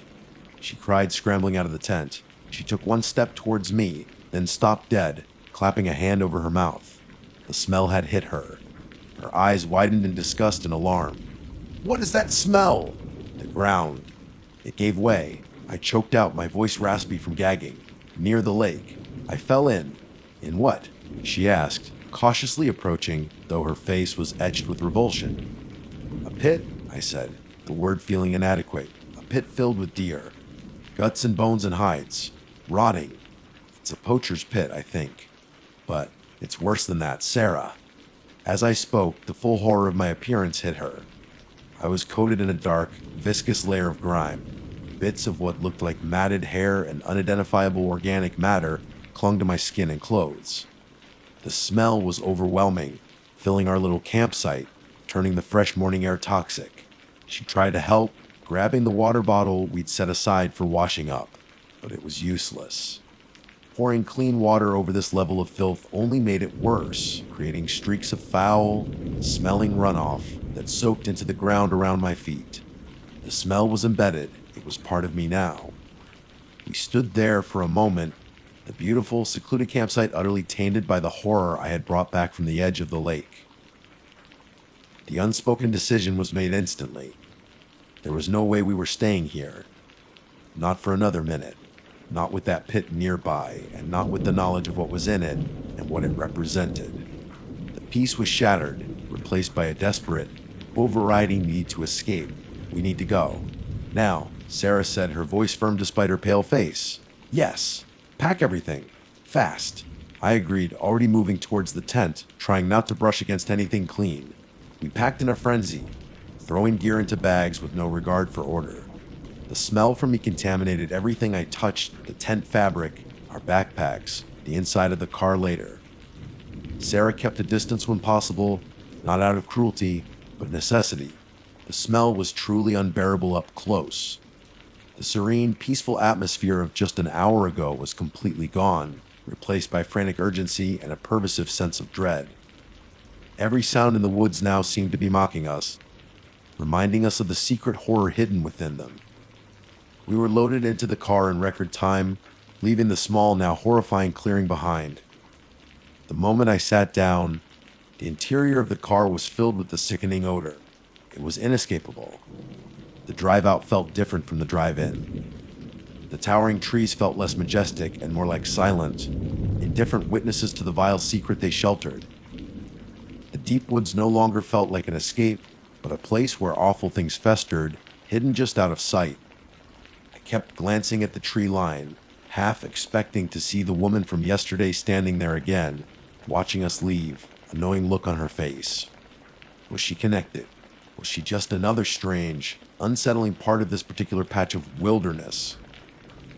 We drove for hours, only stopping when we finally reached a gas station miles down the highway, back in the world of pavement and cell signals. Trying to clean up in the public restroom was a humiliating, futile exercise. Soap and water did little against the deep-seated stench. It took days, multiple showers, and scrubbing my skin raw before the smell finally, mercifully, began to fade from me. But it never truly went away from the car, and for months afterward, a faint, sickening odor would sometimes surface, a phantom reminder of what I had fallen into.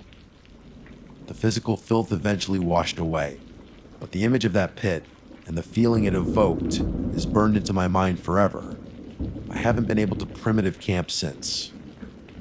Getting off grid, going deep into the woods, now fills me with a cold dread instead of excitement. I know now that some secrets the wilderness holds are not beautiful or peaceful, but utterly, profoundly monstrous, and they are hidden just off the path, waiting in the dark, silent places for someone unlucky enough to stumble upon them. We found something out there that day, something that wasn't just illegal, but deeply, fundamentally wrong. And the knowledge that it's still there, hidden away in the quiet woods of Pennsylvania, is a horror that stays with me. My name is Ranger Davies, and I work at Mammoth Cave National Park in Kentucky. Most people think of us as tour guides in fancy hats, pointing out cool rock formations and rambling on about geology and history. And yeah, that's a big part of the job. But when you spend as much time as we do deep underground, sometimes alone, sometimes for hours on end, you start to see, or more accurately hear things. Things the brochures don't mention. Mammoth Cave isn't just a hole in the ground. It's the longest cave system in the world.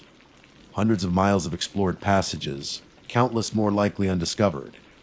It's a world unto itself, silent, dark, and utterly disconnected from the surface. When the lights are on for a tour, it's breathtaking. But when those lights are off, and you're miles from the nearest entrance, the darkness isn't just the absence of light. It feels like a physical weight, pressing in on you, absorbing every sound, every thought. The silence isn't just quiet, it's an absolute, profound nullity that can feel louder than any noise. Our job isn't just tours. We do maintenance, surveys, research support, and, yes, late sweeps. That means after the last tour group is out, and the cave is officially closed to the public, a ranger goes through designated routes to make sure no one's been left behind, no lights were missed, everything is secured. These late sweeps are usually routine, a bit lonely, but peaceful. You walk through passages that moments ago were filled with chatter and echoing footsteps. And now there's just you, your headlamp beam slicing through the infinite black and that absolute silence. But that silence, it's often described as oppressive for a reason. It messes with your head. Every drip of water off a stalactite sounds like a hammer blow. Your own breathing is deafening. Your footsteps echo strangely. And after a while, your mind starts filling the void. You think you see movement at the edge of your light, hear whispers carried on air currents that don't exist. We joke about it in the break room, or call it cave madness, or the dark talking. Most of the time, it's just your brain trying to cope with an environment it wasn't designed for. But then there are the stories. And believe me, there are plenty of stories. The Park Service itself has over 150 documented paranormal reports, many from rangers. Things people have seen, heard, felt down there that can't be easily explained. Objects moving, lights flickering when they shouldn't, cold spots in areas far from any draft, disembodied voices, the feeling of being watched or followed. These aren't just old wives' tales. These are experiences reported by trained, rational people working in a place where the unusual is part of the fabric. The most famous, of course, is the legend of Floyd Collins. Back in 1925, Floyd was a local cave explorer, always pushing the boundaries, looking for connections to the main Mammoth Cave system. He got trapped in a narrow passage in Sand Cave, not far from the main park area now. A boulder shifted, pinning his leg. The whole country watched as a massive, desperate rescue attempt unfolded over 2 weeks.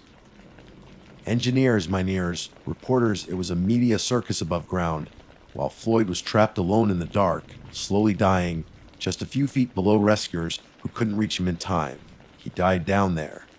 They eventually recovered his body, but the story, it became part of the cave. People say his spirit lingers, still trapped, still calling out for help in the dark. I'd heard the stories, of course. Everyone who works here has. Some rangers are quick to dismiss them as folklore, products of overactive imaginations in a spooky setting. Others have seen or heard enough to be less skeptical. I was somewhere in the middle. I respected the history, the tragedy of Floyd Collins, but I wasn't exactly expecting to bump into his ghost on a Tuesday night. This particular night was about a month ago. I was doing a late sweep on one of the less used tour routes. These routes are usually only used for specific, less frequent tours, so they don't get the daily traffic of the main trails. They feel older, quieter, perhaps a little more, undisturbed. The air felt heavy, carrying that unique, earthy scent of damp limestone and absolute stillness. I had my headlamp on, a powerful LED beam cutting the blackness, but the cave lights were off. It was just me and the miles of rock above and around me. I was maybe 1.5 miles underground, deep enough that the surface world felt like a distant memory. The silence was perfect. The kind of silence where you can hear the blood rushing in your ears. My footsteps crunched softly on the damp sand and gravel of the path. I swept my light methodically, checking alcoves and side passages, making sure everything was in order. And then I heard it. It was faint at first, barely perceptible above the sound of my own movement. A scraping sound, like rock grinding on rock, maybe a small rock shifting, or something being dragged across the floor. It seemed to be coming from deeper in the passage ahead, just around a bend in an area that branched off the main trail I was on, a section that wasn't part of the tour route, just a dark, narrow opening I knew led to unexplored or rarely visited areas. I stopped dead, held my breath. The scraping stopped too. Complete silence returned, heavy and absolute. My heart started to pick up pace. Okay, maybe it was just a rock fall. Happens sometimes. Or maybe a small animal, though you don't much active wildlife that deep underground. Then I heard something else. A sound that chilled me to the bone in a way the scraping hadn't. A voice. Muffled, indistinct, but undeniably human. It sounded weak, strained, like someone trying to speak through a physical barrier or from a distance. And it sounded like someone was calling for help. Desperate, weak, and distant, echoing strangely in the passage. My training kicked in. Hello. I called out, my voice sounding unnaturally loud in the silence, echoing down the passage. Ranger Davies, is anyone there? Are you all right? My light beam shook slightly as I held it steady, sweeping it towards the area where the sounds had seemed to originate. The dark opening was maybe 30 feet ahead, a black mouth in the rock wall. As soon as I spoke, the sound stopped again, instantly. The scraping, the voice gone, leaving only that crushing, perfect silence in their wake. I waited, listened harder than I ever had in my life, strained to hear anything over the pounding of my own heart. Nothing, just the silence. Hesitantly, cautiously, I started walking again, moving towards the opening. My hand instinctively went to the radio clip to my belt, though I wasn't sure what I'd even report. Dispatch, Ranger Davies here. I think I heard. Something. Maybe. Sounded ridiculous even in my head. I reached the opening to the side passage. It was narrow, barely wide enough for a person to squeeze through comfortably. The air here felt different, colder, somehow heavier than in the main passage. I swept my powerful headlamp beam inside, pushing the light deep into the blackness. The passage continued for maybe 20 feet before turning sharply out of sight. The floor was rough rock, covered in a fine layer of damp silt and dust. I scanned every inch the light could reach, looked for any sign of disturbance, fresh footprints in the silt, a shifted rock, anything. There was nothing. The silt was smooth, undisturbed. No tracks, not even small ones. The rocks looked like they hadn't been moved in years, covered in that fine, damp layer of dust. There was nothing that could have made a scraping sound of that magnitude, and certainly no sign of a person. I stood there for several minutes, listening, searching, trying to find a rational explanation. But could it have been an echo? The cave does weird things with sound. A noise from far away, distorted and carried by some strange air current or geological fluke. Maybe. But the voice, it sounded too close, too distinct in its desperation, even muffled. I backed out of the passage, turning my light back towards the main trail. The silence felt even more profound now, heavier, somehow watchful. I continued my sweep, finishing the route, my senses on high alert the entire time. Every drip, every tiny skittering sound, usually just bats or cave crickets, made me jump. By the time I was out of the cave and back in the cool night air above ground, the sun was just starting to hint at dawn. The sounds seemed less real in the light, easier to dismiss as fatigue, isolation, or just the cave playing tricks. But down there, miles underground, in that absolute dark and silence, surrounded by rock that has stood for millennia, where the story of a man trapped and calling for help is part of the very air. Down there, you start believing the stories. The desperation in that voice felt too real to be just an echo. And the thought that maybe, just maybe, it wasn't an echo, that maybe Floyd Collins or something else is still down there, still trying to get out. That thought stayed with me long after I left the silence behind. And it made the next sweep feel very different. The nights after that first incident were rough. Sleep didn't come easy. When it did, I dream of being trapped in narrow spaces, the darkness pressing in, and that muffled, desperate voice echoing just out of reach. During the day, back in the surface world, things felt almost normal. The sun shone, tourists milled about, the cave seemed like just a fascinating geological wonder. I tried to brush it off. Cave madness, I told myself. Echoous. Tiredness. Reading too many old reports. I didn't mention it to anyone in detail. Briefly bringing up, hearing something weird on a sweep. Usually just gets you sympathetic nods or jokes about ghosts. The unspoken rule among rangers is you keep the truly strange stuff to yourself unless it's an actual safety issue. And what was I going to report? Heard a spooky sound maybe. It sounded weak, unprofessional. So I kept it inside, letting it fester. My next few shifts were on different sections of the cave, busier routes with plenty of light and people during the day, or less remote areas during sweeps. But the feeling lingered. That absolute silence no longer felt empty. It felt pregnant with possibility, with something hidden just beyond perception. I found myself listening harder, straining to hear something other than the cave's usual noises, the drip of water, the rustle of a bat's wing, the distant sounds of air moving through large passages. My headlamp beam felt less like a tool cutting through the dark, and more like a flimsy shield against it. Every little sound made me jump. A small pebble shifting under my boots sounded like a landslide. The sittering of a cave cricket against a rock wall made my heart leap into my throat. I was jumpy, on edge. And the worst part was, the area where I'd heard the sounds kept pulling at my thoughts. That narrow opening, the dark passage beyond. It felt like an unfinished sentence, a mystery I couldn't leave alone, even though every instinct screamed at me to stay as far away as possible. About a week later, my sweep schedule put me back on a route that passed relatively close to that section. It wasn't the exact same route as before, but it branched off the main trail only about 100 yards before that narrow opening. As I walked, the air grew heavy the closer I got. Not colder, just dense, somehow thicker and harder to breathe, even though the cave air temperature is remarkably stable. The silence felt more profound here, absorbing the sound of my footsteps almost immediately. I reached the junction and paused. My headlamp beam fell upon the dark, inviting mouth of the side passage. It looked exactly as it had before, small, unassuming, just another one of the countless unmapped or rarely visited veins of the massive cave system. Nothing about its appearance suggested anything out of the ordinary. It was just a hole in the rock. But I knew better now. A knot of dread tightened in my stomach. Every rational thought told me to just continue on my scheduled sweep route, ignore the side passage, finish my job, and get out. But the historian in me, the part of me fascinated by the cave's mysteries, and the part that couldn't shake the feeling of that desperate voice, it wouldn't let me. It felt like an itch I had to scratch, a door I had to look behind, even if I dreaded what I might find.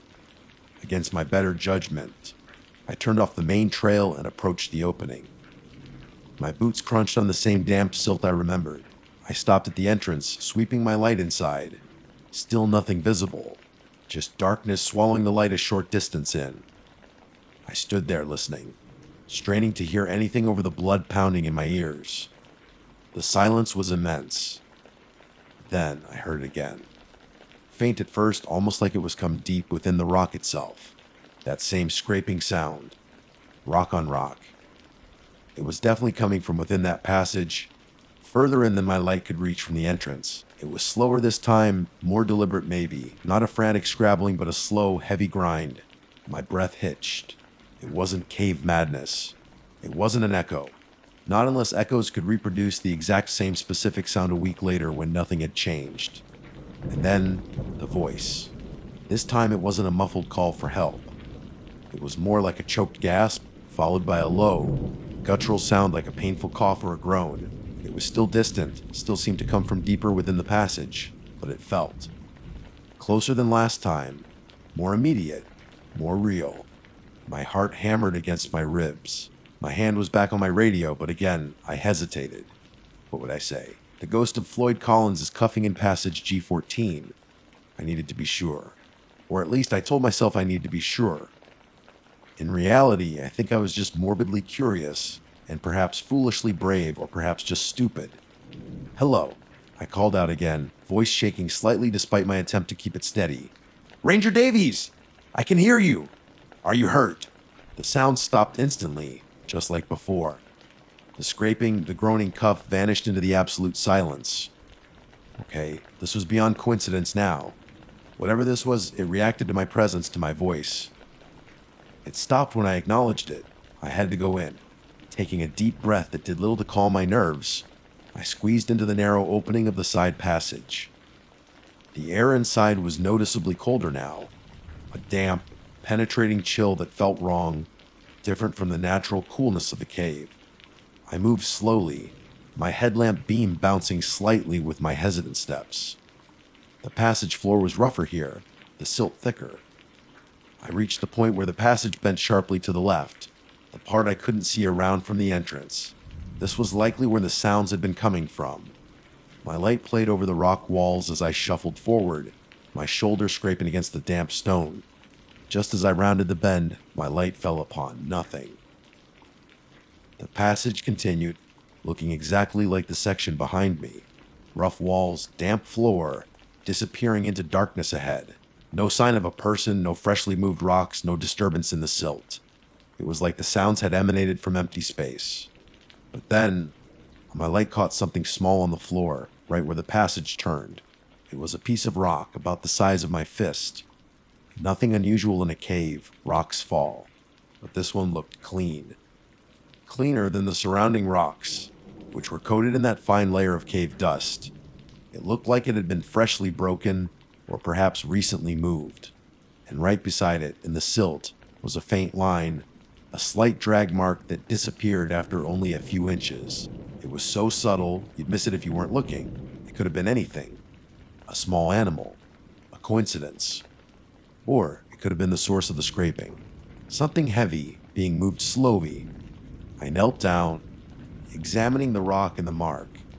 As I did, I felt the cold intensify. It wrapped around me, a bone-deep chill that had nothing to do with the ambient temperature of the cave. And with the cold came a feeling of immense pressure, of being squeezed, of desperation and fear so profound it wasn't my own. It felt like someone else's terror was washing over me, a wave of panic from a moment long past. I scrambled back up, my heart pounding. The cold retreated slightly, and the feeling of pressure eased, but the sense of being watched, of not being alone, remained. I backed out of the narrow passage, my eyes fixed on the darkness within, half expecting something to lunge out at me. Out on the main trail again, the air felt relatively warmer, lighter. I leaned against the rock wall, trying to catch my breath, trying to process what had just happened. The scraping, the choked clean rock, the drag mark, the intense cold, the overwhelming feeling of terror. It was too much to dismiss now. I finished the rest of my sweep on autopilot, my mind racing. As soon as I was out, I went home and started digging. Not in the cave, but online, in old newspaper archives. Historical society records. I focused on Floyd Collins. I knew the basic story, but I needed details. I found accounts from the reporters who camped out Sand Cave, the rescuers who tried to reach him. They wrote about the terrible sounds emanating from the hole, the frantic scratching and digging as Floyd tried to free himself, his weak calls for help, and later, the dreadful silence. Some accounts mentioned the rescuers trying to pass him food and water, but the passage was so narrow, and he was so tightly pinned. They could sometimes hear him, talk to him, and other times, just the sounds of his struggle or his pained breathing. One old article mentioned rescuers hearing what sounded like muffled coughing fits towards the end. Muffled coughing fits. My blood ran cold again, even though I was sitting in my warm apartment. That choked groan I heard. Could it have been a cough? A sound from nearly a century ago, somehow trapped, somehow replaying in the dark silence of the cave. The side passage I'd entered wasn't part of Sand Cave. That's a separate system, albeit nearby. But caves are complex, interconnected in ways we don't fully understand. And spirits, if that's what this was, aren't bound by rock walls or map passages. I closed my laptop, the glowing screen reflecting my own pale, anxious face. I had gone into that passage looking for a rational explanation. I had found none. Instead, I had found something that felt undeniably wrong, something that connected the sounds I heard to a historical tragedy in a way that chilled me to the bone. I was no longer just a ranger who had heard something weird. I was a ranger who had heard the cave's history playing out in the dark, a ranger who was starting to believe that some parts of Mammoth Cave might still hold onto the echoes of the suffering they witnessed. And I knew, with a certainty that settled like a stone in my gut, that my time alone in the dark down there would never feel the same again. What other sounds were trapped in that eternal silence, waiting for someone to listen? After that second experience, after hearing the choked groan and finding that subtly disturbed rock, after linking it directly to the historical accounts of Floyd Collins' final, agonizing days, there was no going back. I couldn't pretend it was just echoes or Cape Madness anymore. Something was down there, something tied to the past, to suffering that was still active, still present. It changed everything about how I felt in the cave. The vastness, which once felt inspiring, now felt oppressive, like the weight of the world pressing down, trapping everything within. The silence, once peaceful, now felt watchful, like a predator holding its breath, listening. Every shadow seemed deeper, every corner seemed to conceal something. I was hyper-aware, my senses on constant high alert. My headlamp beam felt pathetically weak against the absolute, consuming darkness. I tried to avoid that specific section of the cave. I'd pore over the sweep schedules, looking for routes that kept me far away from that narrow opening. I even considered talking to my supervisor, reporting unusual phenomena. Again, but the memory of how unbelievable it sounded when I rehearsed it in my head stopped me. And besides, what could they do? Send a team down to investigate a ghost, set up cameras to capture. What? Cold spots and sad feelings. I was on my own with this, but Mammoth Cave is a huge, complex system, and my job requires me to be in different areas. Eventually, my luck ran out. A late sweep was scheduled for a route that passed directly by that side passage, and this time, there was no way to avoid it without raising questions. My stomach was a tight knot of dread from the moment I saw the schedule. The day of the sweep felt long and heavy. As the last tour group exited and the cave lights went out, leaving only the emergency lights faintly outlining the main paths, the familiar dread settled over me. Descending into the earth felt like descending into a tomb, or perhaps a cage.